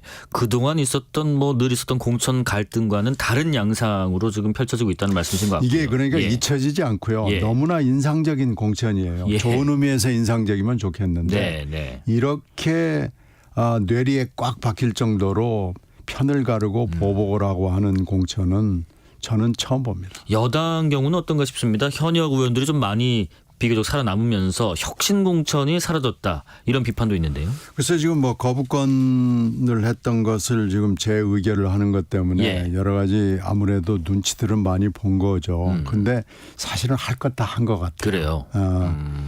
그 규모가 말하자면 굉장히 적어진 거죠. 네네. 그러니까 박근혜 최측근이라는 유영하 변호사 같은 경우에는 탄핵의 강을 역류를 하면서 딱 대구에다가 네. 공천을 한 것도 그렇고요. 용산에서 미룬 사람들도 될 사람들은 됐습니다. 물론 예상했던 것처럼 막 대규모로 뭐 3, 40, 50명이 몰려올 거다라는 예상이 몇 달 전까지 있었잖아요. 네네. 그 정도는 물론 아니지만 네. 그래도 이 사람은 시켜야 되겠다고 하는 분들은 이번에 보니까 공천을 받았더라고요. 아, 예. 조국 혁신당은요. 공식 행보를 시작을 했는데 이제 조국 대표가 이재명 대표를 만나서 협력하고 단결하자고 했는데 연대 의지를 밝힌 것 같습니다. 민주당과 조국 혁신당이 이렇게 손을 잡으면 범진보 파이가 커질 것으로 예상하십니까? 이건 좀 깜짝 놀랄 대목이에요. 예. 그 사이에 조국의 강을 건너겠다고 그래서 민주당에서도 대부분의 사람들은 조국하고 손을 잡는 것까지는 생각을 안 했거든요. 네네. 근데 이 정도 되면은 이건 방탄정당을 하겠다는 거의 뭐 공개적인 선언이고요. 예. 지금 이렇게 방탄정당을 안 하겠다고 계속 얘기를 하면서 거리를 두었던 것을 한꺼번에 무너뜨리고 이제는 부끄러움도 없는 거죠. 방탄하겠다라고 예. 얘기를 하는 거고 지금 모두 다 방탄이거든요. 여당도 방탄, 야당도 방탄, 그래서 위성정당도 방탄, 그래서 다 방탄인데 네. 조국 신당은 방탄을 아예 하겠다고 공개적으로 천명을 하는 방탄정당의 대표적인 당이거든요. 이렇게 되면 방탄정당끼리 또 손을 잡는 희한한 정치적 현상이 지금 대한민국에서 벌어지고 있는 거고요. 네. 방탄정당은 결국은 사익 추구입니다. 내 개인의 방탄을 위해서 정당을 만들었다는 건데 정치의 그 목적이랄까요? 정치의 체계를 허물어뜨리는 건데 이렇게 결국은 피고인들끼리 손을 잡고 나서서 우리가 함께 방탄을 하자라고 그러는 건 예. 대한민국 정치를 이게 민주주의라고 얘기를 해야 되는데 이게 과연 민주주의가 이렇게 가서 되는 것인가라는 네네. 걸 근본적으로 생각을 하게 되는 거고요. 예. 이렇게 여야 내지는 신생정당이 다 방탄을 하고 서로 방탄끼리 손을 잡고 그러면 방탄의 저는 결말은 구속수감당이라고 생각합니다. 이렇게 되면은 이 국민들한테 생각이 있는 국민들한테 이것을 어떻게 대한민국 정치를 설명을 할 수 있을지 저는 좀 난감한 현상이 벌어졌다고 봅니다. 네, 그래서 네. 이게 방탄 국가로 우리가 간다는 것을 선언하는 것인지 만약에 방탄소년단이었으면 됐지 우리가 방탄 국가를 해야 될 이유가 있나요? 네. 그러니까 방탄 정당들이 손잡고 왔다 갔다 하는 모습을 보는 게 저는 한 시민으로서 네. 또 사회과학에 관심을 가졌던 학도로서 저는 좀 이해가 안 됩니다. 예. 1694님이요. 옳은 이야기인데요. 대안이 없잖아요. 라는 질문을 주시네요. 혹시 답변하실 부분 있으실까요? 왜 대안이 없습니까? 예. 일단은 그 정당 안에서도 이 가령 뭐 친명 비명 그러고 친윤 찐윤 이러는 분들로 네. 이번에 들어오신 분들은 사실 유권자들이 좀 감별을 해 주셔야 되고요. 그리고 새로운 당들도 지금 방탄 정당이 아닌 새로운 당들도 있습니다. 네. 그러니까 그걸 좀 잘 보시고 정당도 보시고 후보도 보시고 해서 투표를 좀 신경을 써서 네. 유심히 하다가 보면 저는 좋은 후보들이 나올 수 있을 거고요. 또 네, 하나는 네, 네. 이번 총선이 끝나고 나면 어차피 정계 개편이 대규모로 있을 수밖에 없는 상황이 될 겁니다. 그래서 네. 총선으로 저는 끝이 아니라고 보고요. 총선 이후에 벌어질 정계 개편이 저는 대단히 큰 규모로 네. 그리고 대단히 정치적으로 질적으로 의미 있는 재건 작업, 개선 작업 이런 것이 불가피하다고 봅니다. 네네. 물론 새로운 미래도 있지만요. 다른 제3지대 신당들도 있고요. 지금 이번 총선에서 그럼 과연 과반 의석을 차지하는 정당이 나올 수 있을까 하는 궁금증이 있습니다. 어떻게 예상하세요? 그건 잘 모르겠어요. 예. 지금 여러 가지 예상들이 있는데 저는 여러 가지 경험으로 제 기자로서의 경험이나 정치인으로서 경험으로 봤을 때 네. 한국의 정치에서 지금 무슨 예측을 하고 지금 여론조사를 통해서 몇 석 얘기하는 건 별 의미는 없다고 봅니다. 네. 결국 대선과 총선의 경우에 유권자들이 마음의 결심을 하는 것은요. 대선의 경우에는 한 열흘 정도 그리고 총선의 경우에는 한 일주일 내에 정도 네네. 그때 결심을 하는 거라고 여러 가지 통계에 나와 있어요. 그래서 앞으로 지금 30일 정도밖에 남아있지 않긴 하지만 네네. 상당히 많은 변수들이 있고요. 특히 오늘 밤 같은 경우에 굉장히 많은 일들이 일어날 거예요. 그리고 이번에는 양당이 공천 과정에서 초저속 운전을 했습니다. 예. 그래서 사실 지금 이 정도 시간이 되면은 이미 라인업이 다 짜져가지고 어디에 누가 나오는 것 정도는 극히 몇 개 지역구를 제외하고는 다 짜져 있거든요. 대진표가 다 나와 있어요. 네, 근데 지금 보면 아직도 상당히 많이 안 돼 있고 네네. 이런 저속 운전을 하는 이유는 뻔합니다. 이것도 방탄입니다.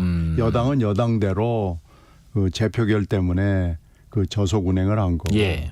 그리고 야당은 민주당은 민주당대로 이렇게 밤을 넘어서 왔다 갔다 하는 걸 막기 위해서 경선에 붙이면서 네. 정말로 이건 초저속 운행을 한 겁니다. 예. 그래가지고 이렇게 제3당이나 제4당이 뜨는 것을 말하자면 양당이 다 방해를 한 거예요. 거대 양당이 대한민국 정치를 위해서 과연 이렇게 하는 것이 맞는가 하는 네. 거에 대해서는 저는 이렇게 가서는 정치 발전에 굉장히 심대한 장애를 초래했다고 평가합니다. 네, 이제 요금소 지나서 한 100km 정도 밟아줘야 되는데 한 3, 40 정도로 고속도로에서 가고 있다는 말씀이신 것 같은데 새로운 미래는요. 네. 지금의 어떤 지지율 이런 것들은 큰 의미가 없다고 말씀하셨지만은 이 새로운 미래 지지율이 좀처럼 상승하지 못하고 있는 것 같은데 이유가 뭐라고 보세요? 지금 여러 번의 노쇼 예. 사태를 겪으면서 네네. 국민 여러분들에게 좀 신뢰를 주지 못한 측면이 물론 있습니다. 이건 그 노쇼를 하지 않은 그분들한테도 책임이 있지만 네. 노쇼를 판단을 제대로 하지 못한 새로운 미래 지도부 저희들한테도 책임이 있다고 봅니다. 네. 그래서 더 이상의 노쇼는 이제 시간도 없지만 더 이상의 노쇼를 하지 않고 일단 빨리 공천 작업에 늦었지만 네. 들어가 가지고 저희들이 할 수 있는 인적 자원을 총동원해서 여러분들에게 선을 보이고 네네. 그걸 가지고 판단을 받으려고 합니다. 네. 아까 일부 청취자분들이 대안이 없잖아요 하셨는데 새로운 미래 그럼 주요 정책을 잠깐 한번 들어볼게요. 소개해 주신다면요. 여기서 이런저런 예. 정책을 다 말씀드리는 것은 적절하지 않을 것 같고요. 네.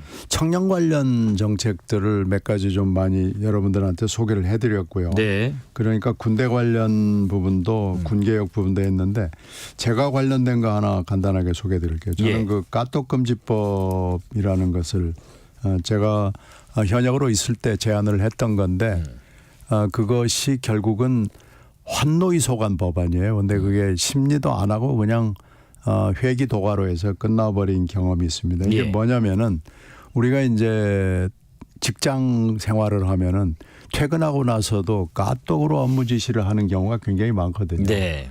휴일에도 오고요. 그걸 또 안 보면 안 본다고 또 막 상사들이 네. 힐책을 하고 그래요. 그래서 예. 이거 좀 막아볼 수 있을까 그러고 세계적인 사례를 찾아봤더니요. 독일하고 프랑스에 그 당시에 이런 비슷한 게 있어요. 그래요. 작업 도구를 집으로 가지고 가거나 작업 도구를 가지고 업무 시간 이외에 업무 지시를 하는 것을 금지합니다. 그래서 이것을 어길 경우에는 그것을 처벌을 하게 돼 있습니다. 근데 우리 환노위는 참 작업 도구라는 거에는 컴퓨터도 들어가고 휴대폰도 들어갑니다. 네네네. 그래서 이 아주 부득이한 경우 물론 응급을 다루는 그런 직업의 경우에는 그건 어쩔 수 없지만요. 그런 네네. 예외 규정은 물론 있지만 네.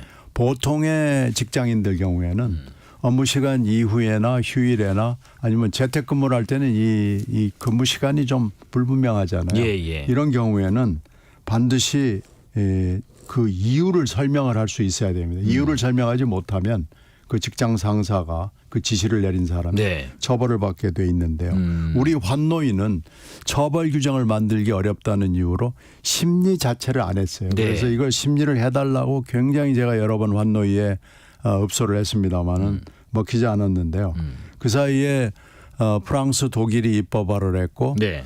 슬로바키아가 입법화를 했더라고요. 그래요. 그래서 이게 불가능한 게 아닙니다. 그러네요. 그래서 말씀드리니까요. 이걸 제가 법안 발의를 했다고 그랬더니요. 네네네. 폭발적인 반응이 20, 30대, 40대까지도 왔어요. 그래서 제발 이거 좀 해달라 하는 분들이 많아서요. 이걸 일단 새로운 미래가 당론으로 이 부분을 한번 입법을 하겠다.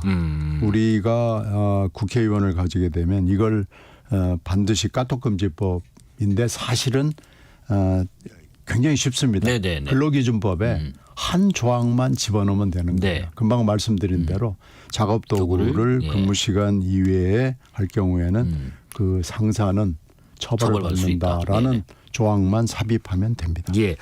이낙연 공동대표는 지금 광주 출마를 공식화하신 상태에서 광주 그리고 호남에서는 어떤 말씀들을 많이 하실까? 이쪽 민심은 어떤가 궁금합니다. 지금 물론 호남에서는 정권 교체 욕구가 굉장히 강해요.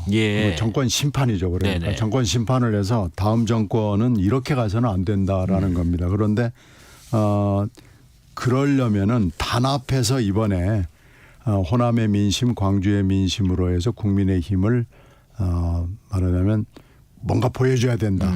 심판론이 굉장히 강하죠. 그래서 왜 민주당이 아닌 다른 당으로 나오느냐라는 걸 질책하는 분들이 물론 있습니다만 광주 분들, 호남 분들에게 저희들은 이렇게 설명합니다. 뭐라고요? 방탄정당으로 방탄정당을 심판할 수 없습니다. 그러니까 윤석열 정권 심판을 하려면은 깨끗한 정당이 나서서 해야 되기 때문에 민주당의 이재명의 민주당으로는 정권 심판도 못하고 정권 교체도 하지 못합니다. 따라서 정말로 괜찮은 정당, 정말로 괜찮은 지도자가 정권 심판도 할 수 있고 정권 교체도 할 수 있습니다. 이렇게 지금 얘기를 하고 있고요. 지금 광주의 민심이 최근에 공천 민주당의 일련 사태를 보면서 굉장히 급속하게 나빠지고 있습니다. 그래서 민주당이 이렇게 해가지고 과연 정권 교체, 정권 심판을 할 수 있느냐는 저희들의 얘기에 대해서 귀를 기울이기 시작했습니다. 이 말씀까지 짧게 한번 들어볼게요. 지금 이낙연 대표가 왜 그 과거에 출마했던 지역구가 아니라 광주에 나오셨을까? 어떤 의미가 있을까요? 이제 이게 분열과 배신의 책임론에서는 벗어나야 되고요. 예. 그리고 광주의 민심에 읍소를 하려면은 아무래도 호남의 중심인 광주 그것도 중심부에 들어가야 된다는 게 있고요. 네네. 일단은 민주당 출신 사람들의 후보들이 위협을 받는 것은 분열과 배신의 책임론에서 벗어나기가 어렵기 때문에 네네. 그런 책임이 없는 곳에 가서 출마를 해서 당당하게 그 국회의원 배지를 다는 것이 맞지 않느냐라는 판단을 했습니다. 그래서 지금 그런 지역구를 고르고 있습니다. 아, 네. 자, 여기까지 말씀 듣겠습니다. 지금까지 신경민 새로운 미래 책임위원이었습니다. 고맙습니다. 네, 고맙습니다. 실시간 교통정보 알아보겠습니다. 교통정보센터 유하영 리포터 나와주세요. 네, 이 시각 교통정보입니다. 지금 서울 시내에서는 동부간선도로 의정부 방향 성수 분기점에서 상계교까지 막힙니다. 강변북로 일산 쪽으로는 한강대교에서 가양대교까지 밀리고요. 올림픽대로 공항 쪽으로 반포대교에서 가양대교까지 정체입니다. 고속도로는 경부고속도로 부산 방향 한남에서 서초까지 밀리고요. 더 가서 죽전부터 수원까지 정체입니다. 반대 서울 쪽으로는 기흥에서 수원까지 막히고 양재에서 반포까지 밀립니다. 제2경인고속도로 성남 방향 문학에서 서창 분기점까지 막히고요. 안현 분기점에서 광명까지 밀립니다. 평택 시흥고속도로 시흥 쪽으로는 송산마도에서 남한산 분기점까지 정체입니다. 남해고속도로 부산 방향 북부산 요금소에서 덕천까지 밀립니다. KBS 교통정보센터였습니다.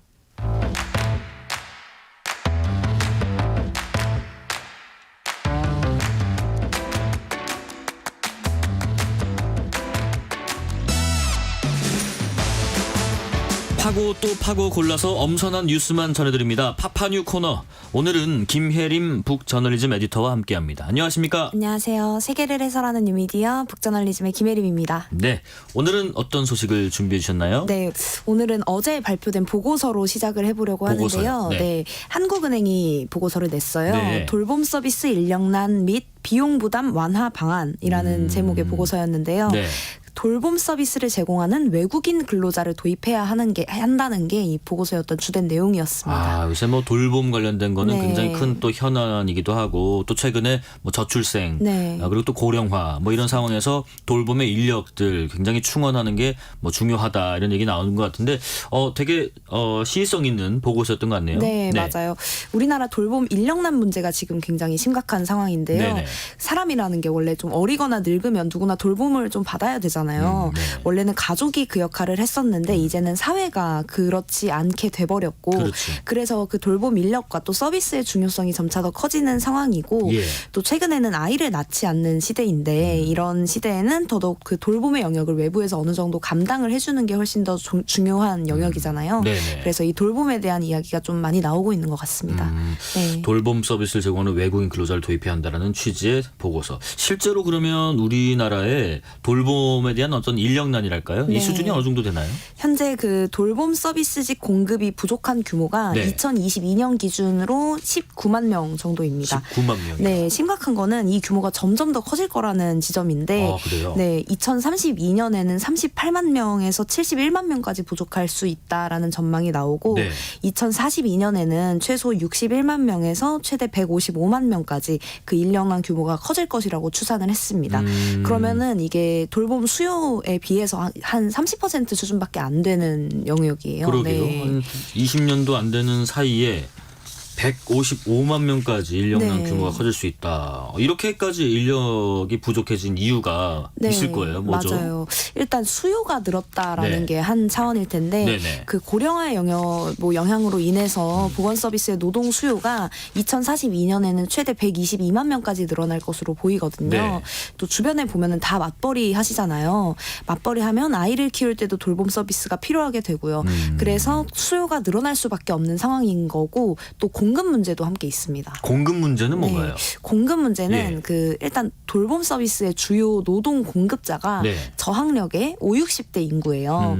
그런데 이런 공급자의 풀 자체가 적어지고 있다는 게 하나의 문제고, 아, 그렇군요. 네, 그 얼마나 줄어드느냐를 살펴봤더니 네네. 2032년에는 2만 명, 그리고 2042년에는 12만 명까지 줄어들 것이라고 보고서는 봤어요. 그런데 이렇게 또 수요와 공급이 안 맞으면 임금이 오르게 되잖아요. 예, 예. 그래서 뭐 노동력이 다시 이제 젊은 층으로 새롭게 이제 뭐 유입이 된다거나 할 수는 있는데 그럼에도 불구하고 수요가 증가하는 속도에는 못 미칠 거다라는 이제 전망들이 나오고 있습니다. 여러 가지 문제가 좀 얽혀 있다 보니까 이게 사회적 문제로 좀 커질 수 있는 가능성도 보이네요. 네, 맞아요. 예. 인력이 비면 아무래도 이게 사회적으로 큰 영향력으로 다가올 텐데 네. 일단 비용 부담이 좀 감당할 수 없는 수준으로 커진다는 게 하나의 문제일 것 같아요. 또 최근에는 노인 빈곤과 관련된 이야기도 굉장히 많이 나오잖아요. 네네. 그래서 점점 더 돌봄 격차라는 게 커지는 상황까지 올 수 있다라는 거고, 이미 요양원 같은 곳들은 법적으로 정해진 최소 인력만 가지고 지금 요양원을 운영하는 경우가 많거든요. 네. 그래서 그 요양원의 뭔가 서비스의 질도 굉장히 낮아지고 이제 그 안에서도 굉장히 힘든 상황들이 반복되고 있는데 네. 이런 흐름들도 계속해서 더 거세질 것으로 보입니다.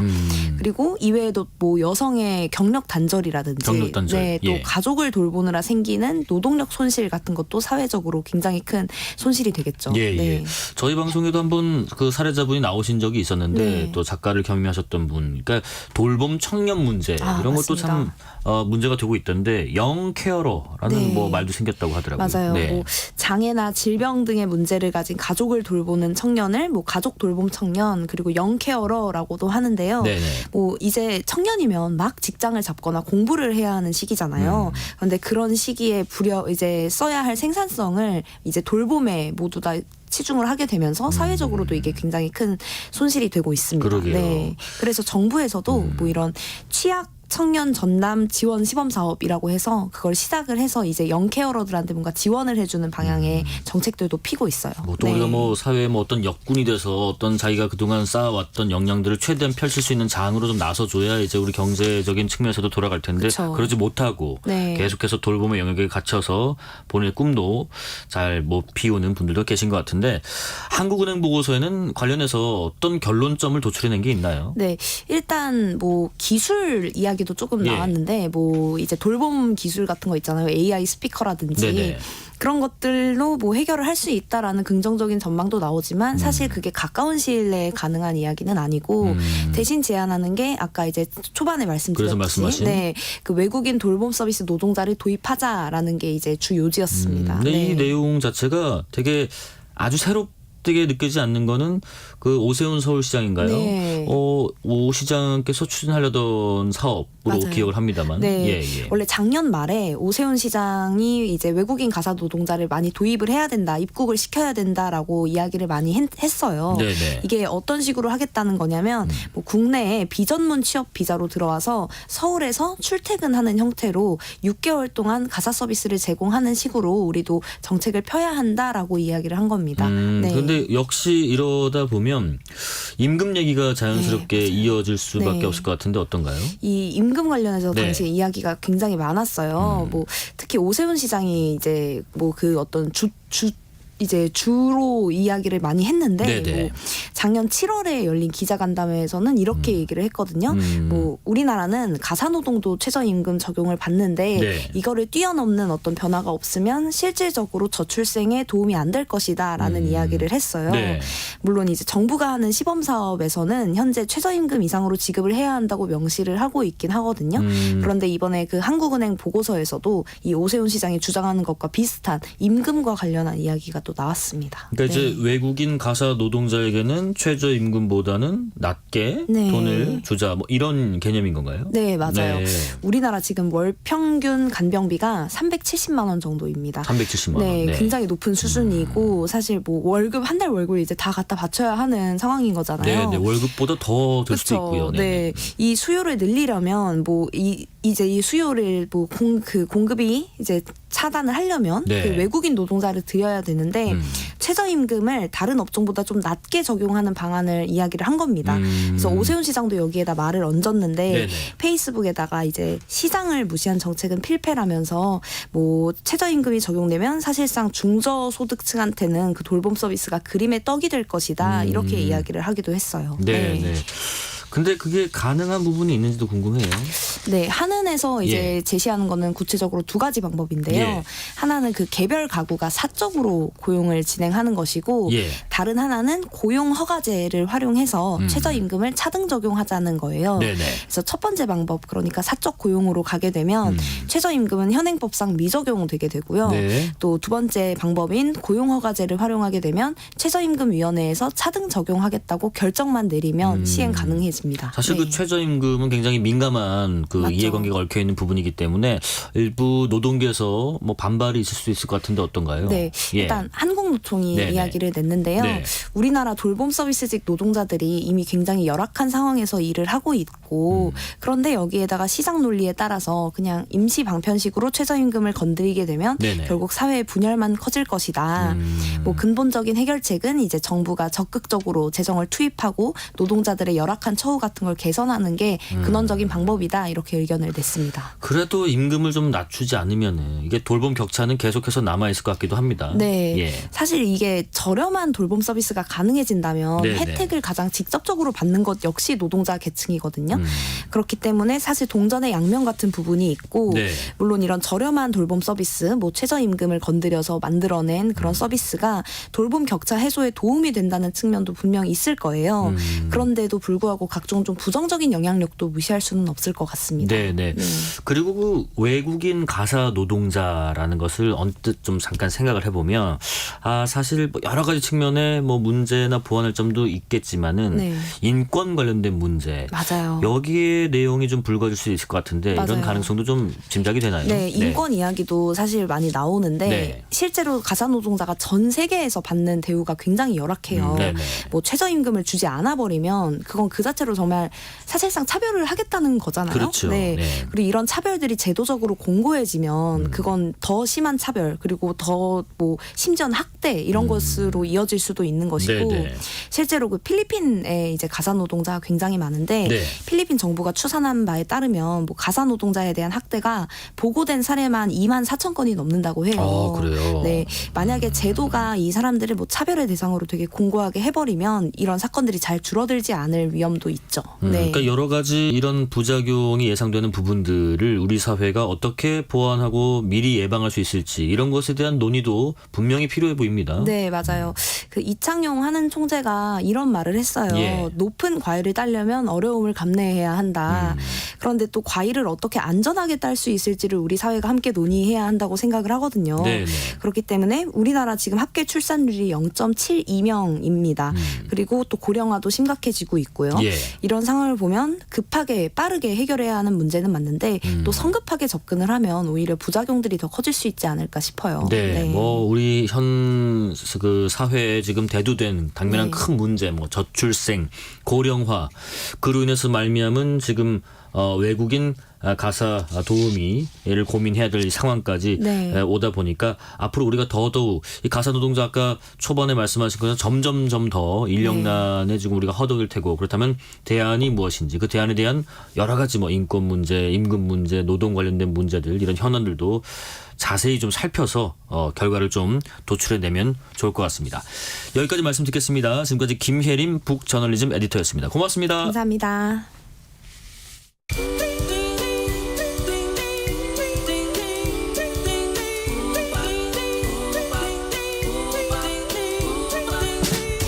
오늘 하루 뉴스를 정리해주는 다정한 편지 한 통. KBS 1라디오 뉴스레터 K.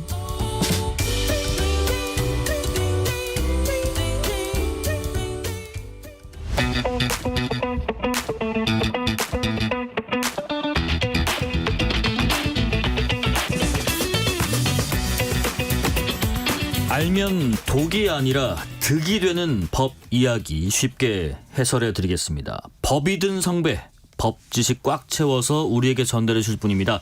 강력팀 형사 출신의 박성배 변호사입니다. 안녕하십니까? 안녕하십니까? 박성배 변호사입니다. 네, 법 있는 성배 박성배입니다. 이렇게 해주셔도 좋을 것 같아요. 이 코너 제목 어떠세요? 앵커님이 생각해 내신 거잖아요. 저도 듣고 빵 터졌고 네. 우리 아내한테 얘기했더니 크게 웃는 사람이 아니는데 빵 터지더라고요. 그래요? 평소에 홀리 그레일이라고 성배라는 지칭은 많이 들어봤는데 이 독이 든 성배에 빗대서 법이 든 성배는 한 번도 생각해 본 적이 없어서 예. 놀랍고 재밌었습니다. 감사합니다. 좋은 취지로 잘 부탁드리겠습니다. 자, 이 주제부터 얘기를 해보죠. 최근에 잠깐 저희가 언급한 적이 있었던 내용인데요. 그 근친혼 범위 관련인데 네네. 법무부가 근친혼 지금 범위 법 개정을 검토하는 내용이 좀 알려지면서 네네. 뭐 일부 단체 뭐 성균관 이런 데서는 뭐 릴레이 1인 시위에도 나섰고 대규모 집회도 지금 예고하고 있다고 하고 네네. 법무부에서는 해명을 했잖아요. 이게 개정 방향이 정해진 게 아니다. 네네. 하지만 지금 불씨는 당겨놓은 상태입니다. 그러니까 지금은 팔촌간 혼인을 무효로 한다는 네네. 민법 조항을 4촌 이내로 네. 축소한다는 이런 취지의 방안이었던 거죠. 일단 우리 예. 민법의 규정을 살펴보면 8촌 이내의 혈족간 혼인을 무효로 하고 있습니다. 네네. 이 조항에 대해서 2022년에 헌법재판소의 심리가 열렸는데 그 결정 내용을 살펴보면 예. 일단 8촌 이내의 혈족 사이에 근친혼을 금지하는 조항 자체는 합헌이다. 예. 다소 가까스로 합헌 결정이 났습니다. 5대4로 합헌 결정이 났으니까 네. 투표 차이였습니다.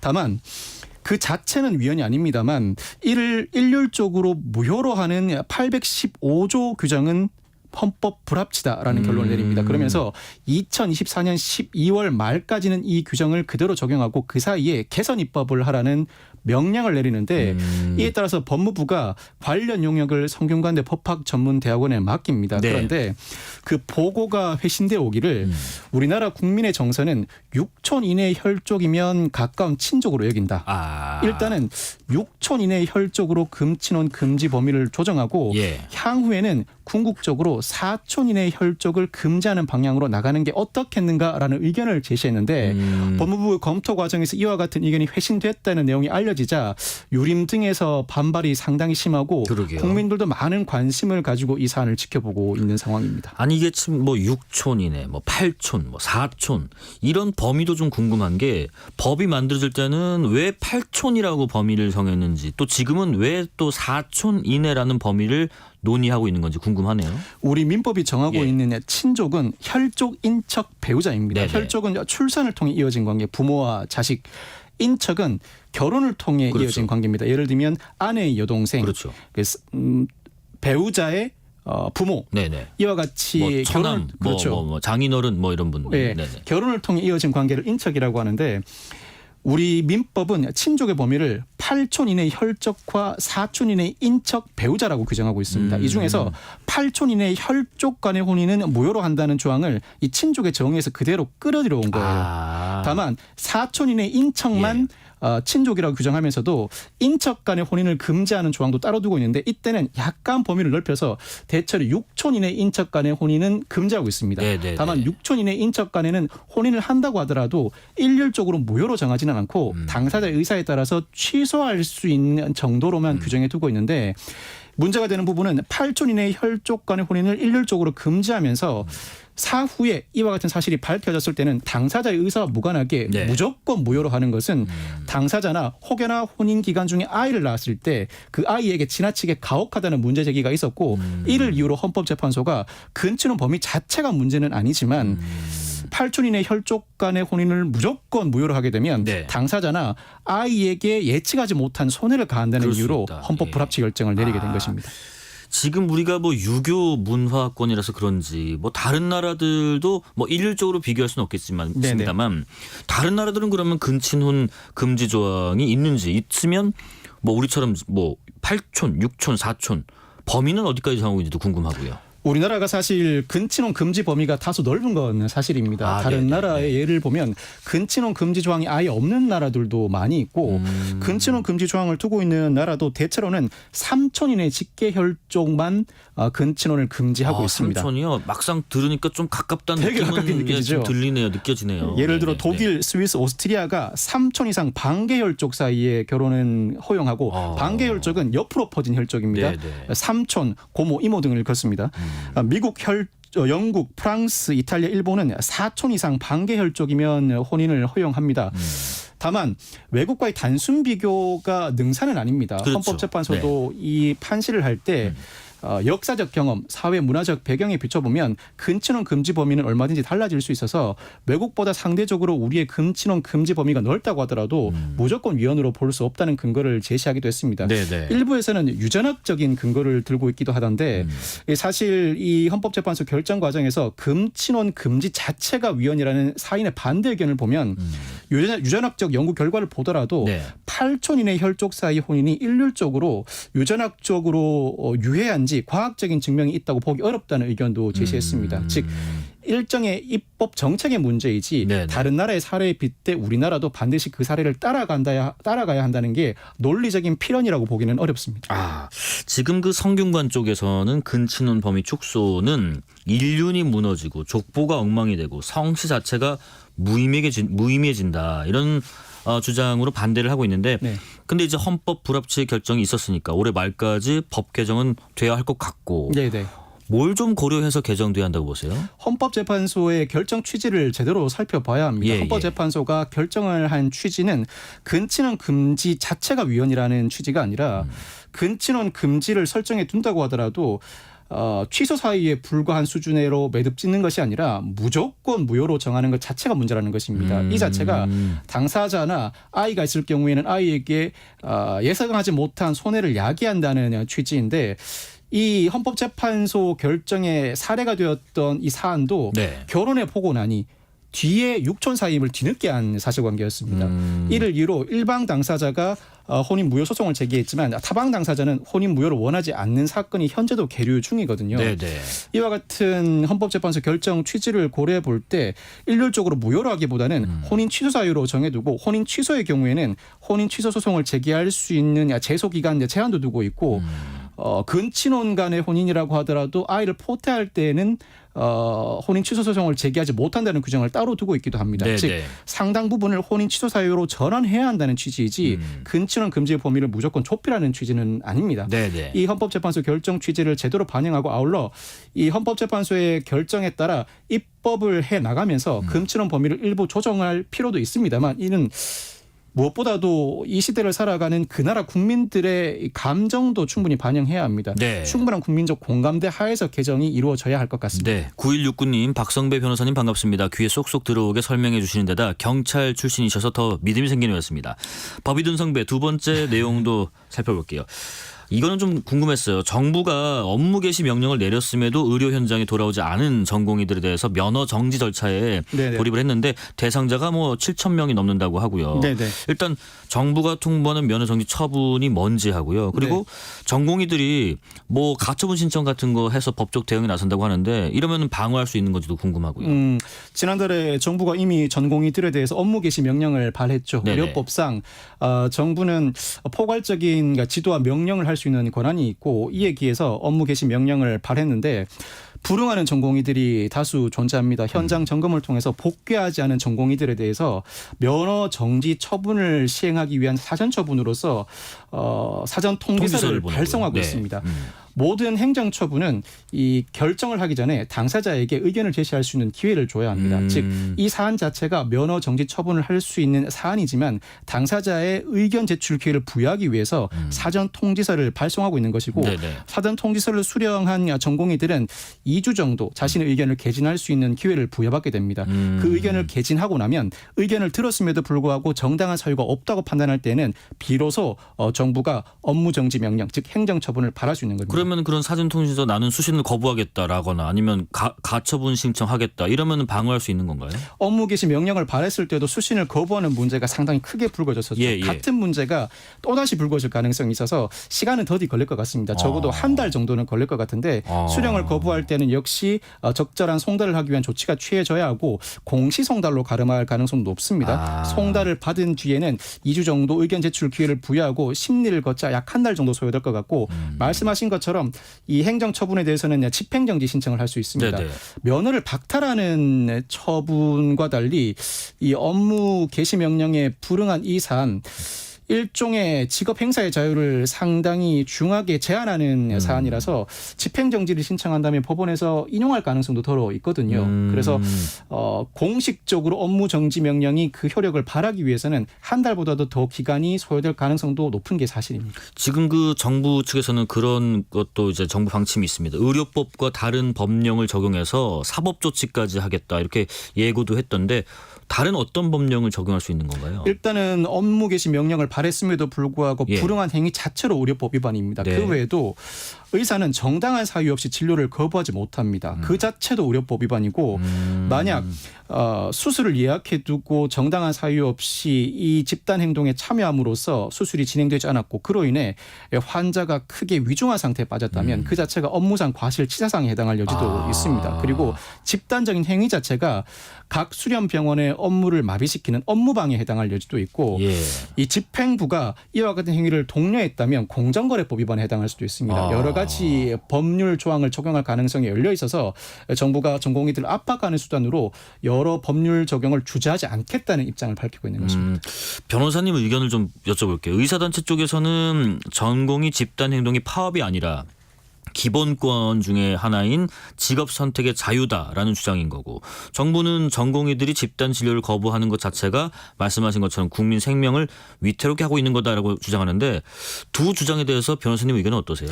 일단 언론에 보도된 사실관계를 전제로 하자면 네. 국민의 생명권이 우선이라는 점에서 직업 선택의 자유를 제한했다고 보기는 어려울 것 같습니다. 이 업무 개시 명령은 의사법, 약사법, 화물 운수 사업법 이 세 가지 법률 정도에만 존재합니다. 그만큼 필수적인 업무 영역이라 어떤 경우에도 업무 중단 사태가 야기되어서는 안 된다는 취지에서 마련된 조항인데 네.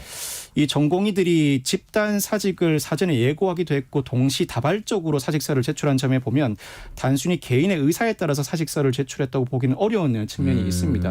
이와 같은 전제하에 무엇보다도 직업 선택의 자유를 침해했다기보다는 직업 행사의 자유를 침해했다. 그렇다면 기본권 제한 가능성이 더 폭넓게 열리게 되는 것이고 그 비교 형량의 대상 자체가 국민의 생명권이다 보니 전제된 사실관계를 전제로 한다면 의사들의 항변이 적절해 보이진 않는데 다만 의사들이 자신들의 의사가 언론에 제대로 반영되지 않는다는 주장을 굽히지 않고 있습니다. 네네. 구체적으로 이 법원에서 이 사안이 집행정지나 본안 소송에서 본격적으로 심리가 될 때 의사들이 적절한 항변을 제기한다면 즉 전제 사실 자체가 달라진다면 달리 볼 여지가 있을지 모르겠습니다만 현재 현출된 사실관계를 두고 보자면 의사들의 주장은 적절한 주장은 아닌 것 같습니다. 예, 박성배 변호사님의 의견이었습니다.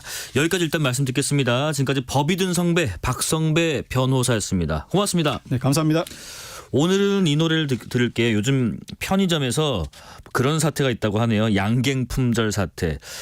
저도 연양갱 자주 먹는데 비비의 밤양갱 들으면서 이 시간 마무리하겠습니다. 김옥주님 뉴스레터 K를 듣다 보니 여러 현안을 골고루 알게 됩니다. 고맙습니다. 했습니다. 자, 오늘 커피 쿠폰 받으실 분들은 뉴스레터 K 홈페이지를 확인해 주시고요. 오늘도 여러분과 함께 세상을 읽어봤습니다. 지금까지 뉴스레터 K KBS 김용준이었습니다. 고맙습니다.